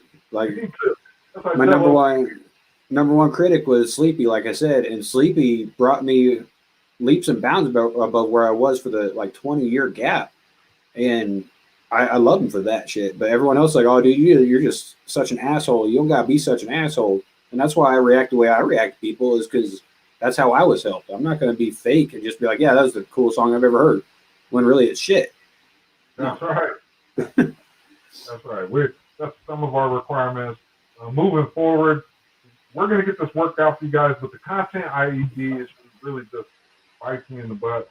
I had to find out for myself that, so basically those producers that are hanging on content ID, they're bluffing everybody. It's a trip, because you can take your beat and upload it to you know, first of all, there's very few platforms that use the content ID anyway. YouTube pretty much created the content ID to assist producers. In turn, it's being abused like crazy, because these guys are trying to sell artists such as ours. We've got a couple of them. One on the label, Blaze, as you know, and I don't care. I'm putting them on blast. There's a producer in the industry right now who is actually a dominant force at sound. Okay, I'm not even going to call him a full producer, because I don't believe that. He's a beat maker who makes pretty good beats. He goes by H3, the producer. Okay? H3 to me is the epitome of what's going on right now. He's got fire beats that people can relate to, great sound, good bump, good vibe. He puts them on YouTube and he says, free for anybody except for content ID. Okay?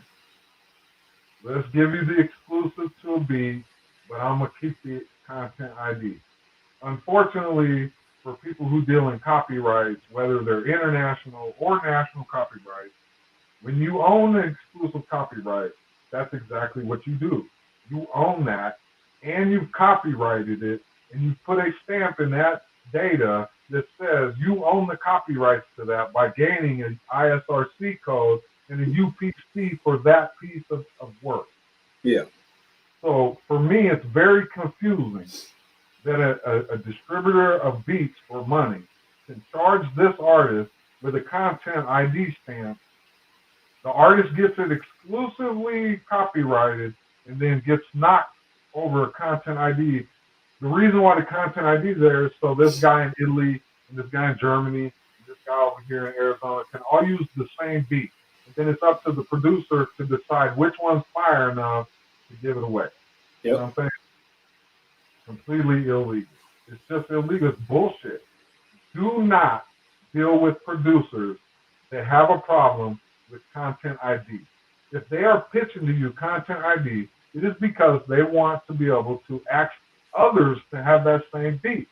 Why waste your time making music on the same shit everyone else is making music, unless you're going to do a cover, you're trying to do that kind of stuff, which is even harder because when you deal in copyrights and you're dealing in revenue, you want a mechanical license, you want a technical license, you want a copyright license, you want a performance license. That's only 4 of them. You want like 9 licenses. When you're out performing on tour and you're trying to do music. That's the part these young kids aren't learning. Yep. Now, they don't even care. They're taking the beat that says five, still in the beat. Still in the beat. And they're trying to push it as a #1 single. No, that's not going to work. Yep. You know, there's so many laws and so many bylaws, and so many people own that work. And if the company Fruity Loops was to ever unveil a set of lawyers on the United States right now, 85% of all beats would be shut down because they're all Fruity Loop beats. They're not even beats. They're just tabs put together. My daughter, who is 9 years old, can take the Google Chrome Make Music thing and do the same thing, and she'll give you a beat tonight. She's 9. Yep. Beat. My daughter's 3 years old. She did the same thing. She put together the most hottest beat I've ever heard. And I'm like, dude, you're like 3 years old. How did you do this? I got her on video just pushing buttons like, yeah, I want this loop in there and this. And it sounded appealing. I was like, holy shit. And she's 3. With digital technology comes scammers. There's a lot of scammers going on. You can't, I always teach our artists as much as I can from what I've learned. I personally have never spent $1 on plays, okay, and I never will. I don't see the reason to spend $1 on plays. All right, and these companies are coming at you in your emails and on ads, and they're talking about, we'll get you this many Spotify plays, and we'll connect you with this kind of curator for this much money a month or this much money a year, right? Yeah, that's bullshit. The truth of that, though, is Spotify themselves, all these major platforms that are distributing this music into their own servers are dealing with a way to shut all that off, because Spotify actually pays their artists in a junky way right now. They're still doing it, but they pay their artists for the play or whatever, and so they have filters, artificial intelligence filters, that are now knocking those bot plays out of the picture. So it ain't going to matter because they're false anyway. So don't get in the habit of spending money on plays. You know, like every company has a way, so every company's trying to figure out a way to get you. That's one of the ways they're going to get you. By you pay me $249 and I'll get you all this. Or you could reach out to an independent label named Deeper Entertainment, or you could probably reach out to the CEO of JMP and find out the same information through proper communication. Yep. Seriously. I'll lead you in the right direction. I'll lead you all the way to the water. It's up to you to drink it or not. You know what I'm saying? Some people need their water boiled to drink it. Some people need this and that. If I'm thirsty, I'm going to drink the water, period. And I'm going to take the lead, and I'm going to follow. And I'm going to learn that shit. And I'm going to get blisters on my feet like the next guy. But I'm going to learn, and so I try to teach our artists to just don't even go that route. You'll be disappointed in the end. You want to build as much organics as you can from the get-go. That way, when you have merchandise, you really have merchandise, real merchandise. You buy 10 hats. You put your brand on your hat. You want to sell 10 hats. Because it's not hard for any one of us in this list or anybody listening to go buy hats at $2.99 and resell them at $7.99 and you see the money. Yep. $99, $5 a hat, get 10 of them. You're going to make $50 to $500 profit off your hat. All right? So, but when you feel like with 5,000 friends, go mess with those same friends and see how many people can buy your hat. It's the organic listeners, your true fans, the organic ones, the ones that come back, whether you have something new or not, whether whatever it is, they have a reason they like you. You know what I'm saying? As a person, artist, whatever, they're the ones you want to put your merchandise to, because that's who's going to buy your stuff to support you. Organic. When it's a long game. If anybody can tell you how long a game it is, ask Blaze. Yeah. Honestly, Blaze has been fired since 2012. Okay, but his fire didn't make smoke until 2015. And now his smoke is powering full factories. You see what I'm saying? And it's 21. So 15 years it took for his fire to take off. So now that he's just now taken off, he's been fired the whole time. But it's the organics he's built that's helped create him that. So Blaze, in turn, gives his organic friends and people and fans and family and everybody that supports him true, honest, hard work. And it's deserving. Facts. The same with the rest of these guys. The same with the rest of them. Yeah, and it's like you're saying that you can go anywhere you want nowadays on the internet, and it's not even necessarily bots a lot of the time anymore nowadays, because they have been busting a lot of bot companies. It's they pay people per subscribe that they do to other people's stuff, even if they didn't listen to it. And it's a dirty world. It's a dirty world. Cryptocurrency. I'm sorry to interrupt you. Oh no, you're good. You're good. Like my number one all-time fan has been a girl named Wendy Raymond, who I've never met, never talked to, but she's been there from the first time I put anything out, and she constantly comments on everything. Even if I don't put something out for like a month, 2 months, she'll go to my old stuff and be like, "Hey, I haven't heard from you in a while. You all right?" It's like those are the fans you want. You don't want 100 million subs that don't mess with your music. Even if you put something new out, they might not even check it out unless you pay them. That's so right. what the hell would be the point? That's right. And in today's day, you need all the support you can get as an artist, for one, because there's one, and I'm connected to a fourplex. I bet 2 other of the 4 in our fourplex have somebody in their room right now on a microphone talking about some auto-tune shit they're trying to put out on SoundCloud. I almost bet it. You know what I mean? Yep. It's that many. It's that much. That many artists, you know? The reason why auto-tune blew up, and I don't care. I have run into people that look at me in my face, dead in my face, and tell me T-Pain started all the auto-tune. Okay, you could go way farther back than that, and I'm sure you can even go farther back than this, but Zapp & Roger, the king of auto-tune, Computer Love, and anybody know that? Anybody know some Zapp & Roger? Because in my day, we was at the park on the switches trying to do the 3-wheel motion to Zapp & Roger. Okay, it wasn't no T-Pain. He didn't invent none of that. What he did was show confidence through it, and now everybody is abusing it. I really truly believe that it's being abused. Oh, it's definitely being abused. Like T-Pain, I think, marketed it the best, but he didn't invent it. Were way different. Yeah, he had a lot of electronic stuff. Yeah, that's what I mean. He had the electronic stuff, and you could just put it on a radio station and hit everywhere, which you could do now too. You know. So that's another piece of information about your registry. If you have sound exchange and you're registered and you're branded and you have all that in place, then you can pitch your music, not just to Facebook and all your people on YouTube. You can pitch that to a college radio station. That's one untouched area that a lot of artists don't really approach. You have to be registered, though. You can send junk to the radio stations, but they won't play it. You know what I mean? College radio stations right now outperform FM radio stations. Everybody's sick of the FM. Everybody's almost sick of the Sirius XM. You know what I'm saying? Like the Sirius XM is also, even Shady himself, the king of this shit, is playing too much auto-tune if you ask me. Yep. Just my personal opinion. No, I haven't liked much of what M's put out in the past 2 albums. Both of the music to be murdered by, and Kamikaze I liked. I fucked with Kamikaze because that was back to old M. But like nowadays, I don't know. It's just he went too mainstream, not enough himself. He's trying to be like everybody else that's trying to be like him. It's like it's a circle, and I don't like it. Yeah, well, so the new cancer culture or whatever that is, it'll never happen. You know they ain't gonna cancel Eminem. That ain't gonna happen. Well, what they don't realize is, okay, M's day on the mic is done. Like he does that shit for fun. Are you kidding me? At any time he wants to drop anybody in the whole planet if you want to. But Eminem now runs Interscope Jamaica, Interscope Somalia, Interscope UK. Dude is a mastermind of what he's doing. And so, yeah, he plays with the mic and he does little videos and all that shit, but he's running businesses full of artists, labels, rosters, and he's making everybody so much money. He don't care. You know what I'm saying? He did his time on the mic. He went on TV, did everything he had to do.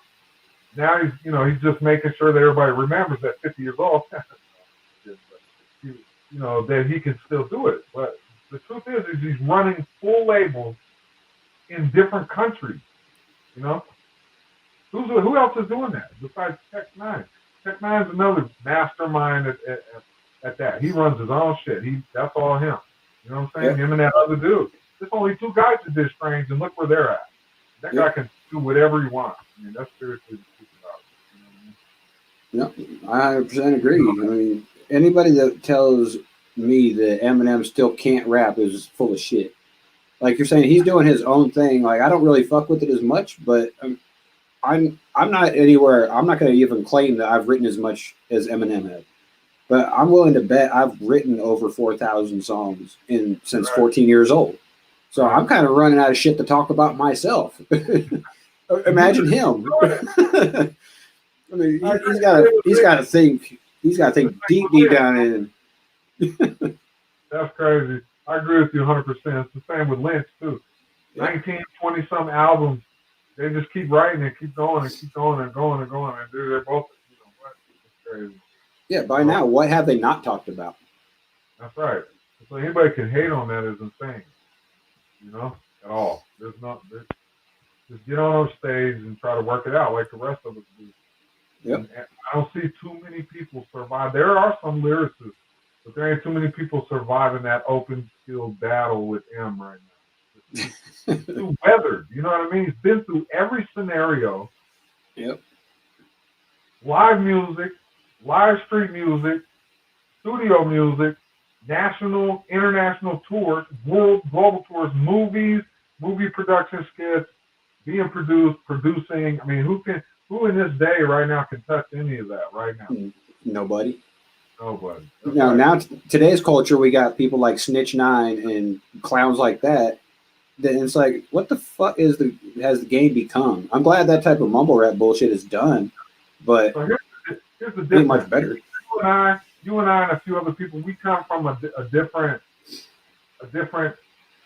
kind. Like, I like seeing in memes or memes and shit. I don't even say it right. Memes or whatever, where they're like, hear no evil, see no evil, speak no evil. That's where I come from. Yep. These guys just got a megaphone, a cell phone. It's just like a whole. So the reason why Snitch 9 gets away with this kind of shit is because there's a camera on every damn corner, like we live in London and we're doing that TV show.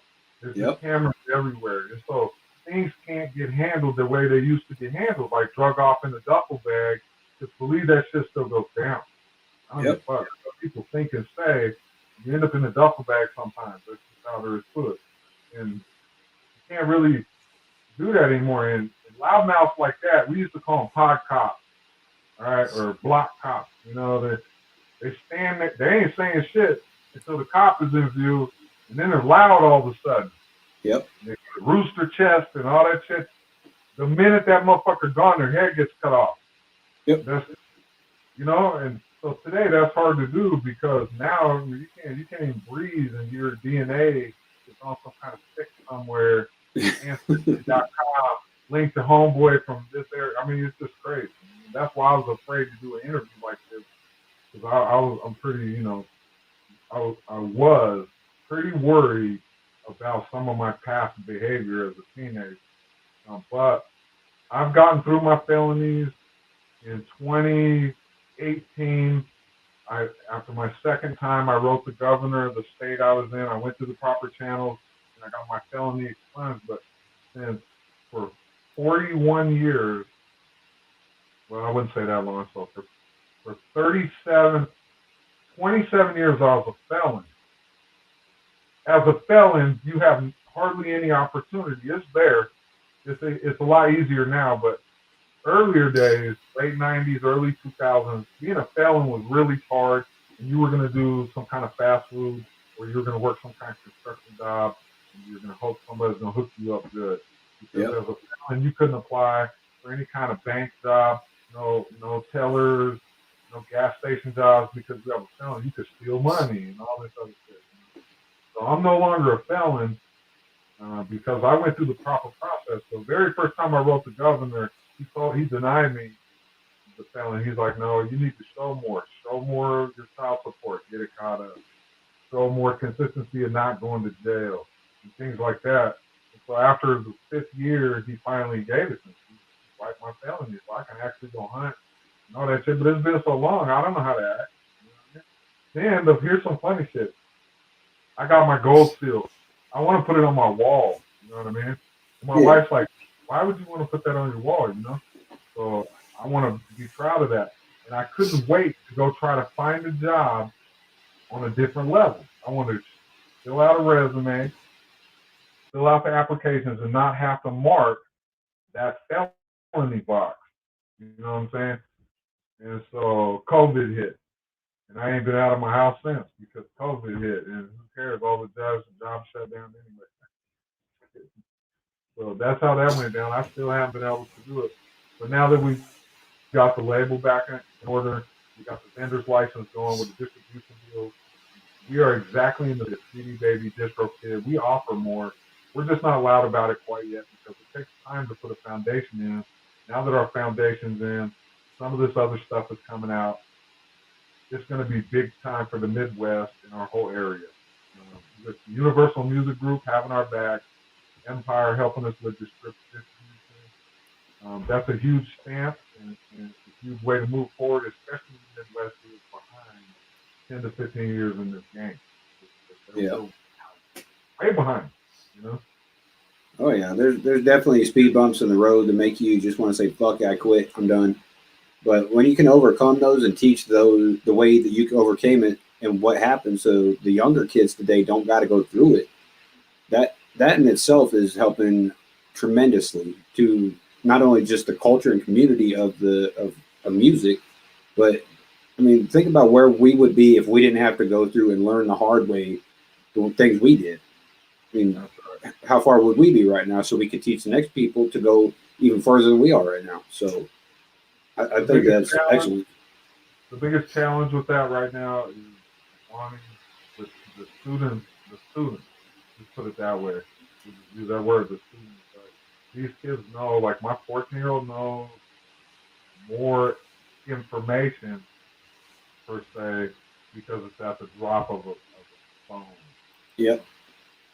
But when it comes to life, if I'm not teaching her some of the morals and values of it, then that's all it is information. And as much false information as there is fact, you can get caught up in a rabbit hole of information that can turn you into somebody with false information, but you will defend it to the best of your ability. And that's hard to teach youngsters right now because they feel like they know it all already. Yep. My own kids, man, are like that, you know? And I'm trying to get every minute of my life trying to teach them from every mistake I've ever made. You may make the same mistakes, but just try to figure out how to respond to these situations different than I did. Yep. I try to put that in the label. I try to also instill that into the men and women that want to deal with our labels because somebody has to do it, bro. My OGs were hard knocks OGs. They wanted me to learn by getting my knuckles broke. That way the next time I would do the right job but not get the busted knuckles. Yep. Right? These kids want the answer but don't want to ask the question. They just want the answer. They want the end game without playing the game. And then while you're playing the game, they don't want to be discussed, talked to, taught anything. They're just going to jump in the game and at the end hold the trophy up. Yep. And that's the problem with it is a lot of kids want that trophy that they didn't earn. They lost, but they want the trophy anyway for the participation shit or whatever the hell they call that bullshit. And they want the information, but even if you have all the information at the tip of your fingers, if you don't know what the fuck to do with that information, even if it is good information, what good is it? Well, that's really what's going on in our local area. Man. We've got about 75 to 95,000 people, whoever wants to call the around here. We've been playing in these streets, trying to get this music up, and it was before what we were doing. Before us, it was Captain Switch, and a whole bunch of other people were here. There's a lot of artists in our area, man. Decent ones. I'm not going to shoot them out because it's counterproductive, right? Yeah. But the reason why I don't shoot them out is because we've reached our hands out to everybody in the area, man. We were doing everything. We would give up our own EBT when it was when you know what I'm saying, when we were struggling off our own EBT account, trying to figure out a way to feed this crowd we want. We would give up our own EBT when it was in that kind of situation 15 years ago and try to feed everybody and make the show great. And then you try to charge $1 and everybody wants to get mad. So these days, it's kind of like what you just said. All the information that's in there. One of the mistakes I made coming up through this in the last 10 to 15 years in our area was giving away every piece of information I had. I just gave it away. That way, it lost its value for some reason.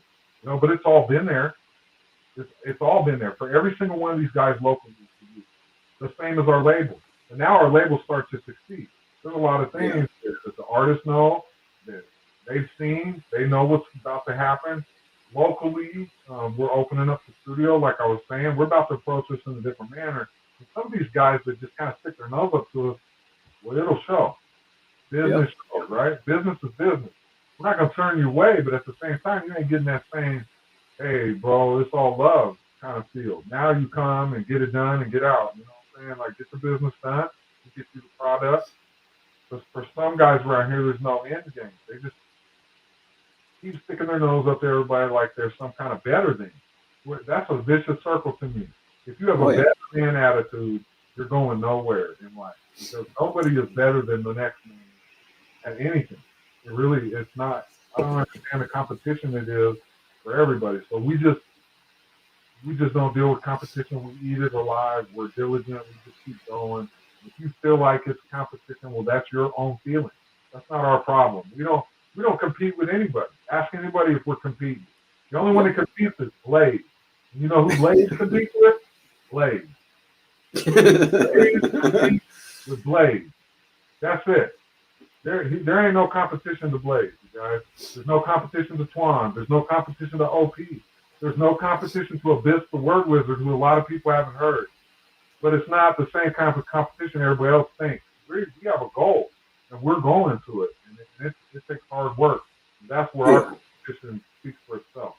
And that's a good thing. And like, I'm honestly grateful to you because we had this schedule 3 weeks ago, and I had to cancel, and then I had to cancel again. And tonight I was like, no, we're gonna do this. Now I don't care what's going on. Like I felt like crap all day long. I think I got a sinus infection or something. But I was like, I ain't canceling again. No. I said because I've been itching to leak a few of these things that we leak, talk about it, and I wanted to give it to you live first. You're taking a chance on this, and so really, I mean, we could talk about whatever you want to. I'm open to any questioning. You can listen to tracks. One thing I do need to do, take about a 5-minute break and give my son his medicine. He has asthma, so he takes Singular. He's trying to fall out for the night, so I need to get it to him real quick. If you don't mind, 5 minutes or something, maybe pull up one jams and give people a taste of how I write, and see what they think about that while I'm doing that, or whatever you want to do, man. I'll be right back if that's all right. Yeah, that'll work. I don't have the other links set up yet, but I'll throw on Blaze real quick and throw on an OP track, and then we'll come back and conclude the interview because we're going on like 2.5 hours on it. All right, bet. If you wouldn't mind playing like maybe one of the tracks, that'd be dope. Yep, I can do that. I think Jess has got them. Yep, I'll grab them from Jess. All right, cool. I appreciate it. I'll be right back.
under 100. I'm about to boil over. Only thing to keep me calm was the blue and yellow clover. It was almost overflowing.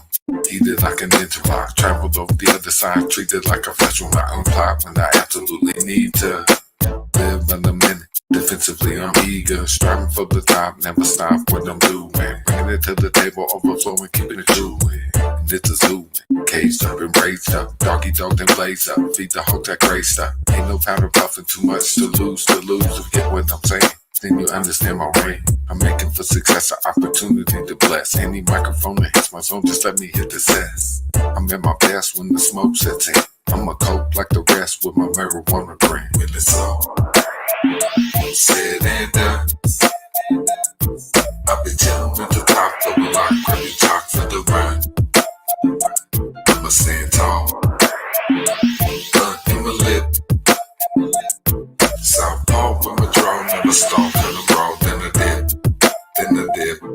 I'm so sinister when I'm innocent. Administer my innocence. So endlessly plotting different ways to end it all. Concur blood to the average. It's average so you can combatively. Ready for the get-go, so get going unless you're battling. Headed to the top, it doesn't matter how long it takes. Bury him on my hand and level off the limb by rate. I hate that a hater will debate something great. Try to take away from the layers, compile the tether. Go on to give the hater nation an explanation about your presentation. Complacency, all places see for the corporate road free agency. Like bakery, I'm baking. Them ovens overcooking. So deep off in the underground, I'm probably overlooked. It's better that way. Competitively, I play. Don't even like to come in second, I'ma keep it that way. Tickety voodoo, get used to the new rules of the new school. G stats, screen commanders, never relaxing with these old tools. Said and done. I've been chillin' with the top of the lock, gravy chalk for the run. I'ma stand tall. Gun in my lip. Southpaw with my draw, never stall, cut them raw, then I dip. This cuts for the underrated, misjudged, segregated. The ones who put in work, gone berserk, getting that perfect grade. They keep on putting it in, that 110. That art form, that marking, until you win you can. Just shake the hate and that win, they gon' come at you again. Keep it steady, always ready, let them know they ain't. Ha, told you I be here and there and everywhere you look and listen. Blah, I hold to a piece of silk to a picture pair I'm never missing. Like it's something better, get it if you want to. Or I might catch it when they come on out to hunt you. I'd rather blunt blue, but you trippin', so I'ma dump you in that mud zoo. Let the hogs figure out the quickest way to bone soup. I like a lock in the sock on a dark night with no moon in it. Knockin' when I'm robbing all these spoons that you gon' lyrics. All these spoons that you gon' lyrics. Said and done. I've been chillin' with the top of the lock, gravy chalk for the run. I'ma stand tall. Gun in my lip. Southpaw with my draw, never stall, cut them raw, then I dip.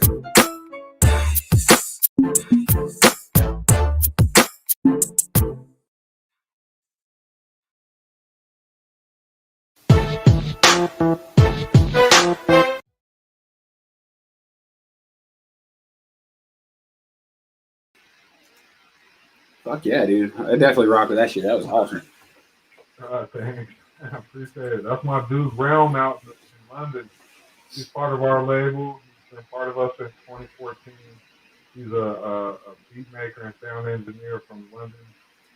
He's dope, man. He goes by Realm of the Dead. The hours is different, but he's working on a lot of stuff with our artists so that, you know, one, it's great sound. Two, he's strictly hip hop. Three, he deals with our artists so they don't have to pay a lot of production. You know what I'm saying? That's good. That'll definitely save artists a lot of money on production. He's got his own beat tape out called Beats for the Streets Volume 1 on all platforms. It's out there. They're all available. He'll tell you they're worth about 20 pounds, bro. So they're about $20 a pop. You know what I'm saying? Because they work in pounds and so do we. But hey. Well, yeah, Blaze said that he's the one who made the Beat for Blood, part 2 of the Monster series. That's fucking awesome. that was a hard fucking beat. That's an amazing track, and that's just the iceberg of what Blaze can do. Blaze has been working a lot on his bars and stuff like that, but I'm telling you what, that young man, he's not so young anymore, but he's coming great, man. when he drops this album, it's over for everybody in the way. I'm telling you right now. On top of this tour coming, on top of the stuff that's planned for Blaze, he's ready. You know, he's been ready, and he's got a great story to tell from the ground up. And that's why I'm excited. He stayed with us. He believed in us. And you know, it's really hard when you have gold in this hand and silver in this hand, and somebody comes along with some platinum, right? Yeah. Blaze is so loyal, so loyal. Be appreciative of his teamwork, of his effort. TTO, JMP, Deeper Entertainment, you should all be very proud to be a part of Blaze's career, his life, and his personality. He's grown a lot since the youngster he was. He'll run up on you stick quick. He ain't no scaredy cat. He's got solid values for his children and his wife. He's a solid, hard-working man. And on top of that, he's a great artist. Great. Yeah, and he's humble as hell too, because that's what originally got me fucking with Blaze in the first place. Like I loved his music, but then I got to know him a little bit more, and I started pushing his music, and he's a humble fucking dude. I was like, damn, dude. So I love to push his music because he's not afraid to help those that help him. I love that about him.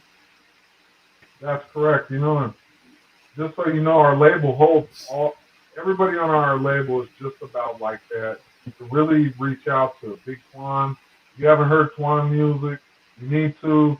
He's real as they get, real as they come. He don't have no side battle, no mumble rap. He'll smash anywhere, and he's an even better family member. Okay, Abyss the Word Wizard, same. When it comes to artistry, he's grown up a lot. He's like the rest of us. When we're young, we're ruthless. Do whatever we got to do to survive, but this man is coming to his own. He's dealt through his own life stories. And he's a lyrical genius. That's why we call him the Word Wizard. That's why that's Abyss. He's got some new music coming out soon. I'm not going to say anything but that. And then Nero, the King again, he's another one. Reach out.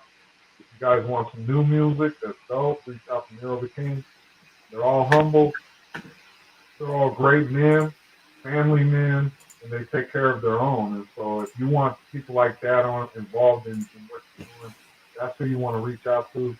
Basically, anybody across our label, everybody's busy, of course. Some people are doing more than others right now. And all the way into Jos, Nigeria, do not hesitate to reach out to an artist named Pete Dicey.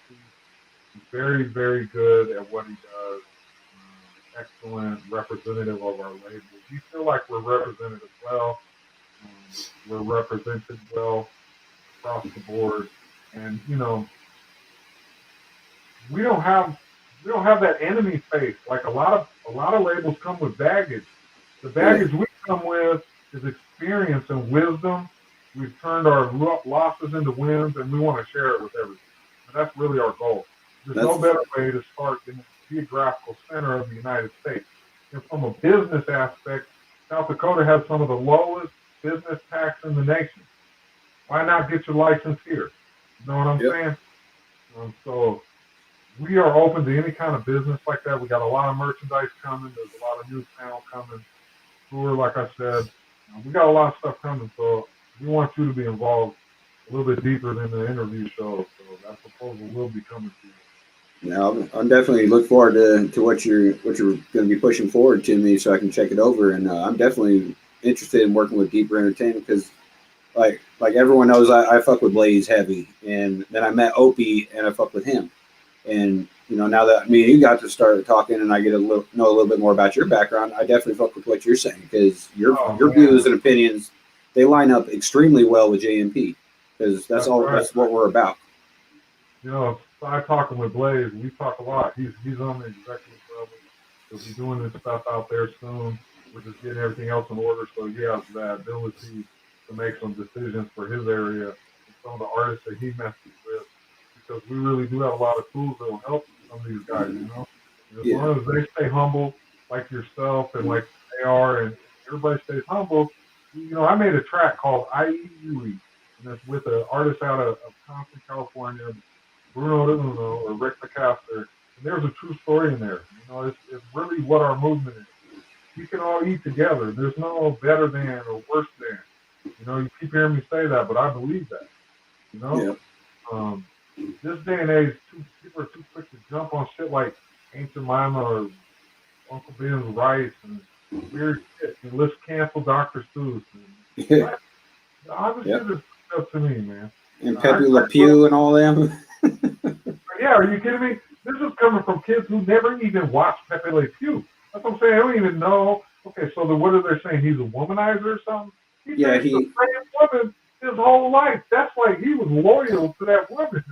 You know what I'm saying? They're saying that he was glamorizing rape culture. And it's like, what? Really? Have you not seen South Park? Have you not seen Beavis and Butthead? That's still on. Did they not just see the presidential debate and all the media about Joe Biden's kid sniffer and all that stuff? Like it's okay to vote him in the presidency. Though. Let's cancel a 65-year-old black and white cartoon. It's black and white picture, you know what I mean? Yeah, the world's gone crazy as hell, man. My kids agree with some of the stuff that's going on, and I'm always disagreeing with them. Like, man, you guys are tripping. You know, like, what is your problem? You got issues with everything, but don't want to accept responsibility for nothing. Well, my thing is back when I was growing up, and you can speak to this too, is if you didn't like it, don't do it. If you don't like what you're watching, don't watch it. Don't like what you're reading, close the book. Don't like a statue, don't look at it. I mean, just because I don't like it, I mean I got to cancel for everybody else. That's right. That's what I'm saying. Like, I just don't get it, man. But okay, whatever. They got, they say every decade and every generation got their own movie. But what it seems like to me, from my personal opinion, these are just opinions. But it looks like the 80s are back again everywhere. They're even bringing vinyl back. Yep.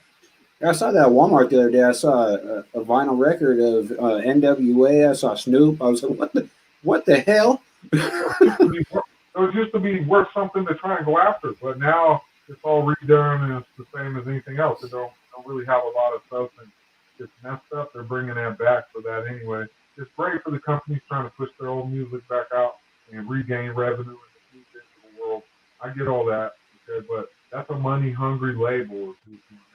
Let the history be the history. Let these kids make way and then get out the way.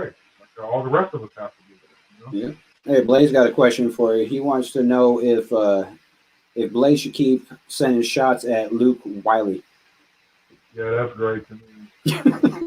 Luke Wiley is one of our local artists. He's got some street cred issues. We'll just leave it at that. I'm not going to go too crazy with it, but I personally won't fuck with him. I've tried several times. I've tried to talk with him in person. He's too pretentious for me. But when it comes to talent, he's very talented. He's got sound. He's got the look, but it's just somebody I'm not fucking with. Blaze, if you want to go after him, like I said, you know what I mean? We make decisions together. If it's something you want to do, I feel it's great for marketing because Luke Wiley has had every opportunity in the world. He probably still has opportunities, whatever. It's not like I'm the only opportunity in the world, right? But we tried to help the kid out, and he ain't done nothing but burn everybody all the way around, all the way up to a recent project that we released through Empire. And he had his hands on some of the burning of that. But we don't mess with him. So Blaze, you're all, keep it clean, like I always say. You know what I'm saying? Don't hurt yourself going after dudes. But yeah, man, you can't. Blaze has the all-time award for shots that were sent at me because I don't know if he informed you on what he did towards me. Oh, I heard it the minute it was released. Yeah, but this dude had me live react to it. And it heard that shot. I was like, "You son of a bitch!" that was gold. It's no offense, and you already know. It's no offense. Yeah. It's not like that. It's all love. Yeah, it's all love. It's marketing for everyone. Yep. You know what I'm saying? For everyone. I just thought it was genius to make me live react to my own diss. I was like, "Dude, really?" It is. And then you see what happens though. Like in the battle you just had with that other bro, that other reactor, y'all was going at it or whatever. To me, that was awesome until it started getting out of hand. And then it lost its heart at that point. It turned into either one of you could have had some fucking headless horsemen rolling up on each other at any time it felt like, and that's when I was like, I'm done listening to this because the art went away, But up until that point, your guys' scheme there was perfect. Blaze has plenty of moves, that are coming. Yeah, that's why I stopped doing. I even stopped. I was like, okay, we're gonna do this back and forth through ENC, and it'll be good on both sides because it'll promote Cypher 1 and 2. You get more eyes on both, and or more eyes on Mackie, more eyes on JMP, and then people started taking it personally outside of me and Mackie, and me and him we've never had a problem with each other. Like I still don't, but everyone else having problems with each other. I'm like, I'm not gonna lose friends over some bullshit. No. Well, I'll tell you one reactor, I don't know, maybe Blaze really humbled himself and approached the rap and patched that all up. But that's, for me, I'm excited that's all patched up and it can be moved with. But for me, that's the kind of situations I try to avoid because it was super love the whole way. The minute something gets misconstrued or taken out of text or context, then it's, it's like a standoff. You're automatically spin around and shoot a motherfucker in the back. Yep. I don't trust that kind of thing. So yes, you can be angry. Yes, you can deal with it in a different way. But to automatically go cut and throw on each other, to me that shows that you don't really have that actual true loyalty to the situation. Honestly, because now I have to keep in my mind that at any time I say the wrong thing, you're just going to go nuts on it and start cutting me up. You know what I mean? I can't, I don't want to deal with that without sounding cocky because I'm far from cocky. I have no cockiness, not even a little bit. But when it comes to Deeper Entertainment, our label and our artists, even through all the negativity, you cannot, let's just go ahead, let's do the challenge. All right, Blaze, let's do the challenge. We've talked about this. They got challenges for everything. You'll either tie the thing, so do this for me. See if you can Google negative anything involved with Deeper Entertainment. And we've been in business officially since 2008 and really since 2006. You find the negativity, email it to me, whatever. It's easy to find. Diggity2nugs at Gmail. Email me some negativity, screenshots, or whatever. And that's what I mean. Like, that's what I'm saying, Blaze. We've tried it just to see. We really keep it real, man, too. We've had shots fired both ways, in and out, and it's just there's nothing. When you stay true to yourself, such as you guys do, you stay original, you keep it real, and you don't try to create bullshit on yourself, you won't find negativity. Even the negative stuff isn't negative. Like the haters, bro, they're the same spin as the lovers. You know what I'm saying? Yeah, but see, I don't know the backstory with It's a Rap with you guys personally, but I know that me and It's a Rap used to be homies, and I used to push his shit all the time, and he used to push my music. We pushed each other, and then I did a reaction to a guy named Roman, and I did not like the song, but me and Roman are friends, and I shit all over that song. I was like, this is fucking horrible, and that's how I am. I come at you real 100%, and then I'll tell you how to fix it, in my opinion, but he took that so left field that he got more offended than Roman did. And it had nothing to fucking do with him. And now me and him, I don't even fuck with him. I blocked him on everything. I'm done listening to his bullshit. I'm done with it. I'm not going to sit here and go back and forth with him on some Twitter shit. I got more important shit to do than battle with him. So I'm just going to let him do his thing. If he said something about me in the past 6 months, I haven't heard it because I blocked everything. So fuck it. I don't know. I quit following him too. I was really, the thing about that guy is I was wanting to get down with his vibe, like kind of scraggly looking, etc. Not being judgmental in a cool way. I wanted to get down with his vibe. He looked kicked back. He looked laid back. I liked his little brand name. It's a rap, yo. Just feed in. But once shots were fired, it got crazy to where I realized that's the kind of person, that type of business, not him personally, because they have since manned up and apologized to each other and dealt with it. That's great. Yeah. That's the type of character or morals that I don't want to have myself involved with. Mm-hmm. All these guys on the label will tell you I make some strict decisions sometimes with who they're fucking with. And that's only the reason why. That's why. Because, like, Blaze taking shots at Luke Wiley. Yes, absolutely. Keep doing it because eventually he's going to come after you. And then both of you two will have that great marketing appeal because both of them are pretty good. He don't come close to touching Blaze's talent, but he is talented. He's not just some little yoke on the side of the court either. So it's a great challenge for Blaze to make this happen. All right? Yeah. The problem I got... Oh, sorry, go ahead. Didn't mean to cut you off. No, I'll just keep babbling about that shit. Let's get back to the point. No, with the whole It's a Rap thing is, me and him had a beef. I forget what it was even about. Or no, I remember what it was about. I guess I got fed some bad information that I just went off of, and I apologized to him. We patched it up, and then that whole Roman thing happened afterwards, and he like totally turned again on like nothing. And I can't fuck with somebody like that because all of a sudden he's like, dude, you're trash. You've always been trash. And it's like, I got like 6 reactions from you about my songs that you call me fire. So I can't even take you fucking seriously anymore. Anything you say. Am I trash or am I fire? Which one is it? That's right. You just can't take it serious anymore. And now you've wasted your time because you tried to bring in this dude, then you faced him and figured it out, and then again. That's what I mean. That's what I worry about Blaze too. Because Blaze is quick to forgive a motherfucker, which is great. Okay? Yep. Good for your own karma. You can't really, you got to be able to move forward in life, and that's a good way to do it. Take on your own responsibility, face your own fears, and it's up to the other person. But then to keep letting it back in, it doesn't seem like a great business move for me. So I suggest not to mess with that kind of shit. I try to forgive people one time, and if something just keeps happening, then it's just going to keep happening. Like, people fuck up. Nobody's perfect. I ain't perfect. I've made mistakes. But as long as you don't keep repeating the same damn mistake, I'll fuck with you. That's right. I agree. So one of the next questions is, you're speaking a lot on the fact that nobody is better than anybody else, which I fully agree with. Like, everyone does these like top 25s, top 5s, top 10s, whatever. I don't do that because Blaze, in my mind, is better on multiple areas than a lot of others.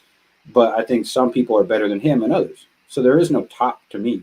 It's, are you good? Do I fuck with you? Yes or no? So do you do the top 10s? Do you fuck with anything like that? When I worked for Bizarre Radio, you have to be part of the scheme of things. Yeah. But to me, I'm a tech. I like all genres. Like I was saying earlier, I like from heavy metal all the way through every genre. Yep. But no, I don't really do top either. Our tops within our label is work ethic. Okay? Yeah. And Opie wants to know who your top is. I mean, so work ethic wise, I'll give you our top 5 because I think we have 11 artists right now. Top 5 would be P. Dicey, Blaze, Abyss, OpWaNkAnOp, Nero the King. There's your top 5 work ethic.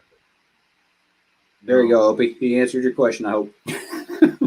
Oh, that was for OP? All right, well, there you go. OP right now, your work ethic, like I said, right in line, right there about number 4, right above Nero. You know how it is, though. We hang out in person, man, so I don't have no problem shooting from the hip with you. Vice versa, we talk about a lot of stuff. OP has taken a lot of advice and worked through a lot of stuff, and I'm very excited for your guys' cipher coming up because not only, so the thing with OP is a lot of people, it's kind of like habanero peppers or something. It's an acquired taste. You got to have a taste for it. But with OP, what stood out to me about OP as a man is that he stays original even in an entire group of people doing something. He's going to stay true to himself.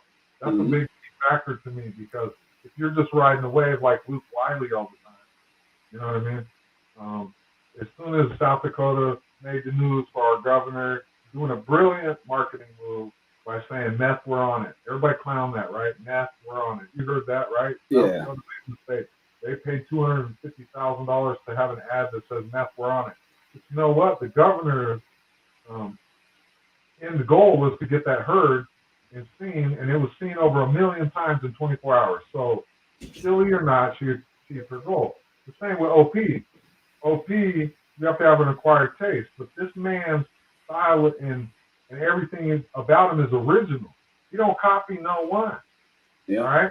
And he's very talented, and all he needed was some tools. Well, now he's got the tools, and he found a rhyme scheme. Bro, you've heard him. You've done some interviews with him. You've heard some of his newest releases. Yeah. This young man found his rhyme scheme this week. It's over. Watch out. Here comes Nice. Blaze 2. And OP is young, and I mean it. I mean what I say. Some people are like, whatever, OP, whatever. But let me tell you what. OP's work ethic mixed with his originality and his drive for success is almost unmatched. It really is. So you'll start seeing that happen. This man joined our label with a goal and made it happen for him, and he's shown us nothing but love and work ethic since. You'll be catching OP in GT Digital Deeper Entertainment Studio, Deeper Than You Studios, real soon. Nice. Have a 9 to 5 up in there. We're hoping to send OP through engineering school and get him a degree as a sound engineer. We're working on that. Nice. So what can we look forward to coming from Opie? Because I know Blaze has got the album dropping, but are there anything that you can speak on to not leak too much that Opie's coming out with? Well, Opie's a busy man. He just has a lot of this stuff. I'll tell you what, his new sound and everything that's about to happen is great. So he has a lot of stuff he's working on. Plus, he's learning how to produce himself. So his beats are amazing. He's just got raw talent, and now he's getting experience. And he's going to be doing a lot of shows this summer, locally and hopefully in Denver with you guys. We want to send him back and forth to Denver, and maybe when you guys are doing shows out there, we get this venue locked in. That'd be dope. We could trade shows all summer long, and JMP can start sending Denver to Rapid and vice versa. We could do it back and forth every weekend of the summer. It's great, That'd be dope. Yeah, the OP1, since I started on this cipher with him, the JMP cipher, he blew my mind out day one because he didn't even hear the fucking beat yet, and he's like, "I my verse is done." I'm like, "What?" Like him and two other dudes were like, "My verse is written." I'm like, "How? The beat's not even fucking done. How?" It's insane. He's amazing. He's got a great talent for what he's decided to do. Right, and I'm super excited he reached out to us. I challenged him from the get-go. I was pretty brute on bringing him into the label because I know what it brings to the business too to bring in raw talent. That's hard, especially with the piranhas that are in our area. Okay, we have piranhas in our area that try to feed off somebody that's not technically a sound or something. They try to pick something and then they feed off that for themselves, So I knew what kind of heat it would bring, but I also know what kind of talent he has. I'm no young chicken. So once I put him through a series of tests, morally and values, and then met him in person and deal with that, I knew OP was something special. Blaze knows it. Everybody knows it, so we're not too worried about. We're excited for him to have all the tools now. I'm no mechanic. I go to my homeboy Swan all the time at Fairmont Body and Paint here in Rapid City. He's got this shop together from scratch. This man has worked as hard as he can to provide for his family. Ain't a better grand wizard than Swan, I'm telling you. So you really should connect with this man. He's connected. But outside of that, OP just met Twine yesterday. And that bond's going to grow. And Blaze has decided to help him out on his spare time. And we're just treating OP like family, man. He's a young man, and he took on the Extreme Tour, which is a global tour of talented people that go around nationwide and globally every year. Just type in the Extreme Tour, and you'll see how they roll. OP took and hosted the Extreme Tour here and successfully made it happen. And that was all trying to make music on top of that, And so now that he's learned some of the way the game works, he had a goal to get with Bone. We made that happen and got him a feature with Lazy Bone. Yeah, I heard that, dude. Lazy's been a goat to me since day one, and I heard he was on. I was like, dude, I got to check that shit out. Yeah. Since we were kids, Bone's been in the mix. Well, now OP has that connection. You know, and those kind of the things that we can do. Blaze has got some surprises coming. With Blaze, we're always working with the big. We're working at the big ones like the homie Mercury. So Mercury and Blaze should have been on the track a year ago. The thing is Merc blew up. Yeah. He's worked hard as everybody else. We've all been in the same underground.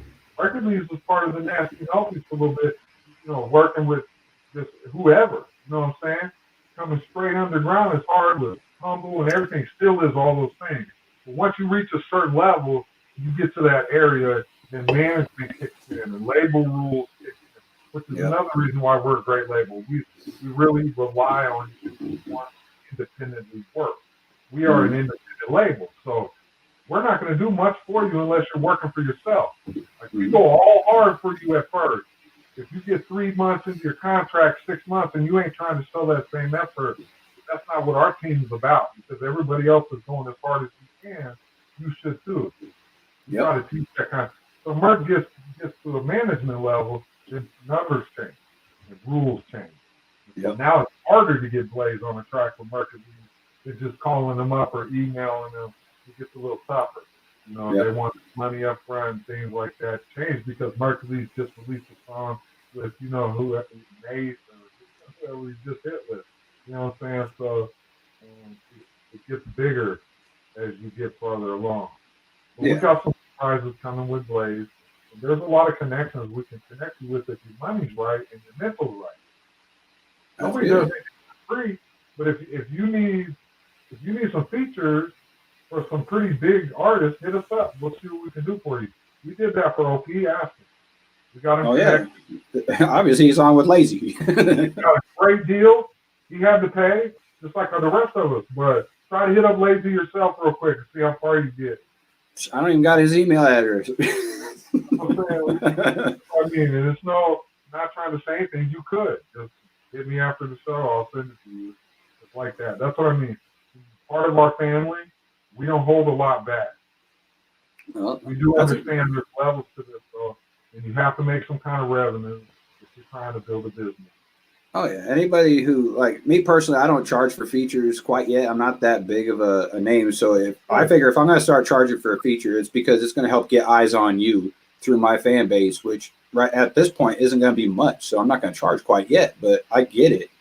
And anyone out there who's mad at like Blaze, for $50, it's like, really, dude? You know how many eyes are going to be on you because Blaze is on there? That's cheap. Exactly right. You're paying it's for a business.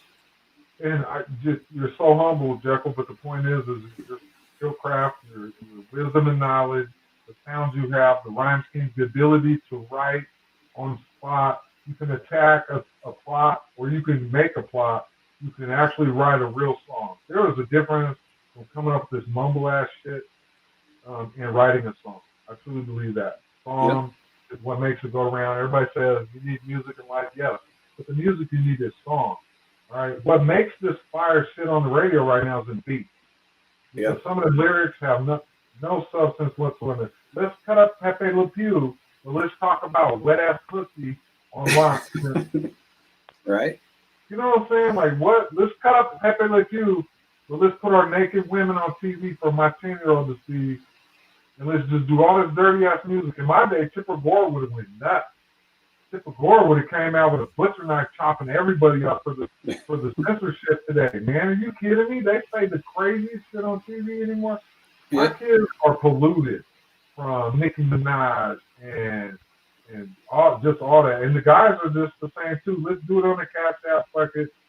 Everything's to the Cash App. Everything's about head and brain and everything. I'm like, wow, my kids listen to this shit. You know what I'm saying? It's crazy. No, I fully agree with you that there are lyricists and then there's rap. Like rap is, to me, is you put two words together that rhyme, you can rap. But if you're not a lyricist, you have to be able to paint a fucking picture that is so vivid that people can actually understand what you're seeing. And there's not a lot of that nowadays. So Blaze, let's go back to Blaze. Blaze has a release called You. You can go in there and try to find a way not to relate to that song. Just try. Yep. He's got another track that didn't get a lot of attention.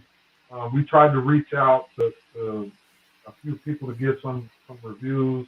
It came out right at the Black Lives Matter movement. It's called Privilege. If you have an opportunity to go listen to Blaze's track Privilege, you should do that. I truly appreciate the painting he made. And I'm as strict on people's music as anybody because I write it myself. You know, my sound may not have always been great, but you go listen to the writing ability that I put on paper and try to tell stories. I'm a great storyteller. I'm a bard by trade. I'm going to put you to sleep. Once you find my playlist, I don't know, 180 songs deep. Once you find it, I got a YouTube. You go check it out. It's new. I don't have a lot of videos because I've always tried to avoid the video just for legal reasons, but that's over with. I got some videos coming. I realize that's what I need to get with these kids, run their lives through videos. I'm like, sweep the room. My daughter's like, let me look it up on YouTube to figure out how to hold the broom. It's crazy, you know what I mean? Yeah. No, I'm definitely gonna look up your playlist and stuff because I think you and I are. I don't know if it's just the era we grew up in and started this entire, hip hop scene in, or what. But like, there's 3 different tracks that I have on my channel. One Opie was on the live, and he was blown away by it. People bust into tears on a couple of them. Hard to Breathe with Losing My Best Friend at War, and then a couple other ones. And one was with Crypt about anti-drinking and driving, and that one I guess hits everybody. I can't even listen to either of those tracks without breaking down myself. But I've lived through those things. Well, I didn't live through the anti-drinking and driving one, but I'm a high. It's a big issue with me drinking and driving. I don't condone it one way at all. But everyone loves those songs because I paint the picture so great in them, and I don't know. That's just something I've always done is paint pictures. That's the lost art, my friend. That's what I'm telling you. Any of the viewers or listeners, anybody wants to try to get a little leg up, it feels like they can pull some information out of this. Study the late 80s and early 90s rhyme scheme. Just those alone. Don't try to copy any of them. Come up with your own original rhyme scheme, but listen to the early 90s music. That's what A&Rs, I'm telling you this from a higher major label level. Their A&Rs right now are looking for that 90s sound again because history repeats itself. Little Napoleon, the general, says it's best every 20 years or so. That's where we're at. We're a little late, but the 90s are coming back. Look how hot it happens when Too Short and E40 and then Ice Cube and all them hop on. They're 40 years plus, man, 45, 43, 48. Yep. But they hop on the shit because that is the sound they're looking for again. If you're an artist, you can adjust. You want to try to find a sound to jump into. Jump out of autotune as fast as you can. It's dying quickly. You're not going to get anywhere in autotune. You should take your order of music to real original music again. And it's been so long since the 90s rhyme schemes have been back. The AI ears are listening to that. And then they put that music on AR desks. And then they do all their little filters and everybody talks about it. That's the fastest way you're going to get heard right now if you jump back into the 90s because there's just too much auto-tune. Well, it kills me that I'll sit there in live chats all the time and listen to what people are saying, and they're like, "Oh, I'm big into the storytelling and all that type of stuff. Like I'm big into Tupac and like the greatest storytellers that there ever were." And then I'm like, "Okay, so who's your favorite artist now?" And they're like, "Probably 6ix9ine." I'm like, "What? How do you go from one to the other?" That's crazy. I don't understand it. How can you hear anything from Tupac and then be a fan? Exactly. That's why I can't get it. I'm gonna give a super shout out right now to somebody who don't even need it, but I'm gonna give it to her. All right, it's a camp that I believe in and followed since I was a teenager. The OG of the camp is Frank Nitty out there in California, Gritty Style Network. You type that in, all right? He's messing with a young kid named Young Blue, and he changed it up because there's another Young Blue. You know what I mean? An auto-tuner. This guy is for real. He's 21 or 22 years old now. I've been watching him since he's 16. He goes by Young Gritty. You type him in, and that's your Tech9, or Tech9, excuse me, that's disrespectful to Tech9. That's your Snitch 9 equivalent of today's music. Young Gritty dominated 6ix9ine before he even hit all that snitch and shit. He blew him out of the water, right? You look up that young kid. If you want a new generation to follow Young Gritty and the Gritty Network out there in California. You'll love that young man. He's been all over New York. He does a lot of big stuff. That's a real live, real young man that is spitting real shit. That's all. I'll have to look him up. I haven't heard him. Young Gritty, yeah, I'll link you. Good kid, very well developed. He's got great leadership. His videos are raw. His music's real. He's got solid rhyme schemes, and I promote him all the time as much as I can. Outside of our own label, I promote him. Let's see. Amy wants to know something. If I can move my damn window. Do you ever have any thoughts about setting up a studio in Minneapolis, and how do you feel about the music scene in Minneapolis? So we have a lot of ties to Minneapolis and St. Paul through JekylMuzic, which is marvelous, and MC Light and old school 90s, because that's when I was doing it, you know what I'm saying? Sampel Jackson or Rap TV C.E.O. or Payne the artist. He was dominant in that day, and that's our connection there. So honestly, to be honest with you, when you start from zero and you bypass all the bank loans, you don't have a lot of super startup money. Starting a studio is the hardest thing I've ever done, and we're just now doing it. So because you want everything to be right, to be able to pay the lease, if it wasn't for Jesus and the Grand Master himself, this wouldn't even be happening. Okay, but when it comes to running a studio, it takes a lot. It's a lot more than just putting up a mic and sound foam. So no, to answer directly, no, I haven't thought about setting up a studio in Minneapolis. It would be a great area. It's very densely, there's a lot of great artists that come out of Minnesota. The music there is rich, the roots are rich, it's diverse. It would be a great startup plan. The problem is we're just now getting our first 2 studios put together, professional studios. We're going to have a merchandise table. We're going to have merchandise right at the, So no, not in Minneapolis. Hit me next year maybe. If we can gain some revenue off of what we're about to do, it would be in our best interest to keep putting up studios. Yes. Right now we would lean on who we have ties to out there. If we needed to stop them there and get in their studio with love, that's kind of how we do it, and vice versa. When we're done, we ribbon cut this.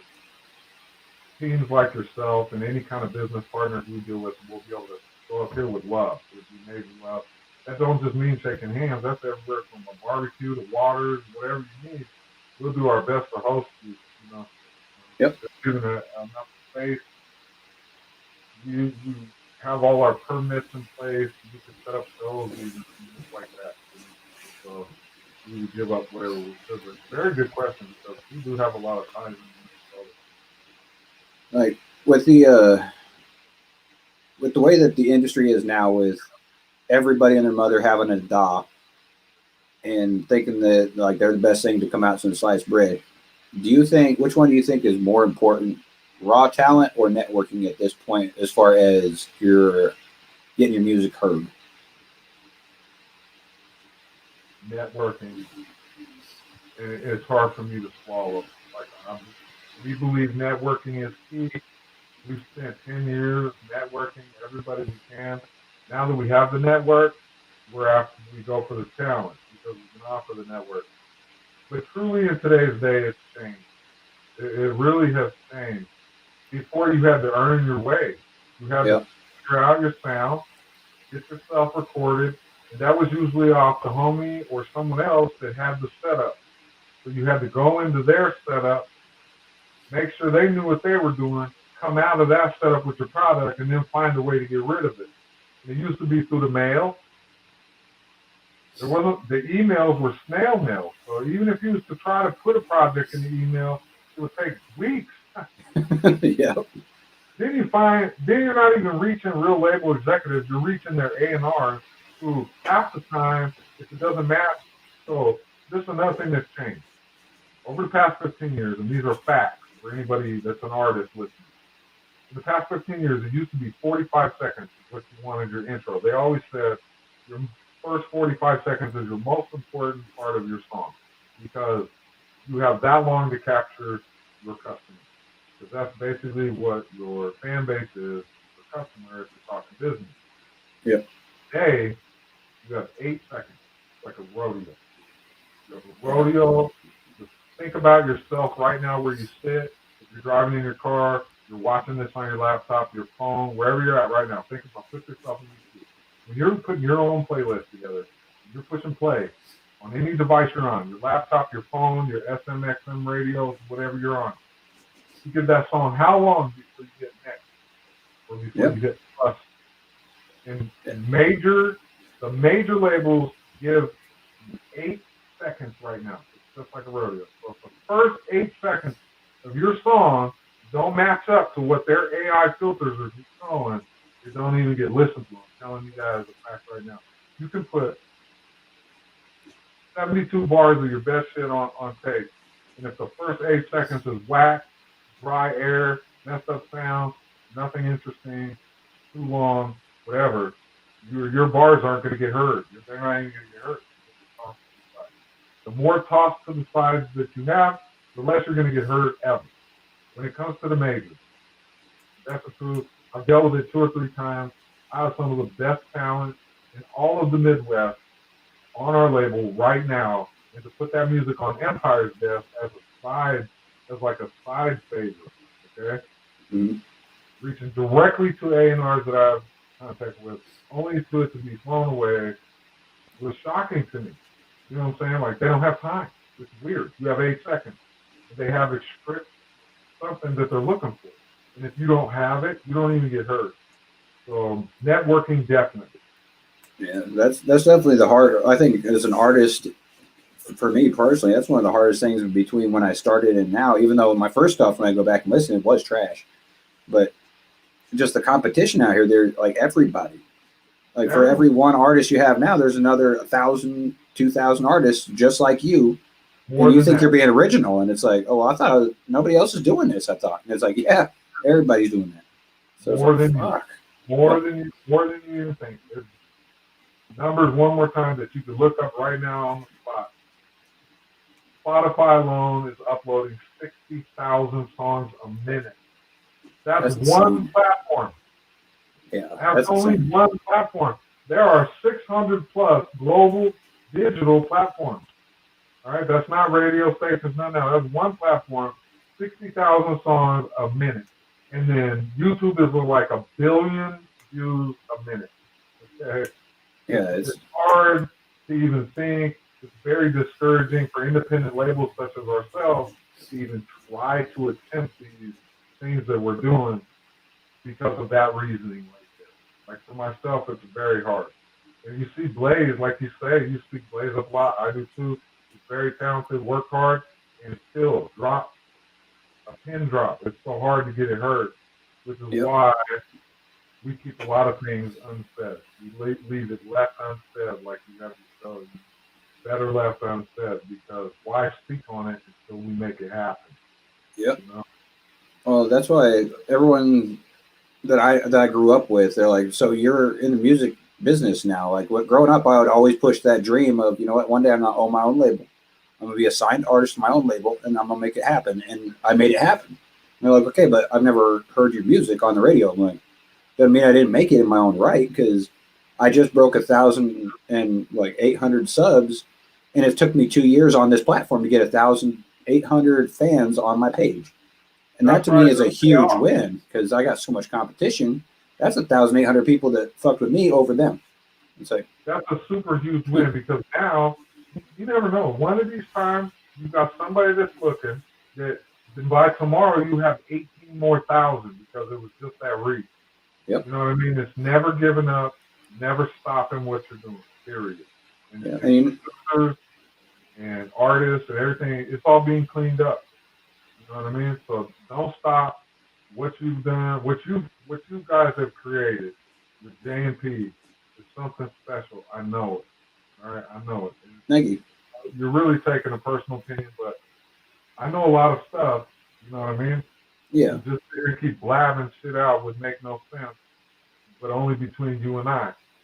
So we'll just keep it for other times. You know what I mean? Now Yeah. that going, and things are moving out of the way, I can put you onto some stuff that will show you what you're doing is a little bit more original than you think. I know that it seems like there's a lot of competition, but the team you've created is insane. You guys are doing what you can to move forward, and it's only going to go. I wouldn't stop. I would try to figure out a way to get a podcast jumping off, because that's one of the number one things. If you guys have enough material and different shows, you could tie them all into a podcast and generate insane revenue off your podcast. I truly believe it.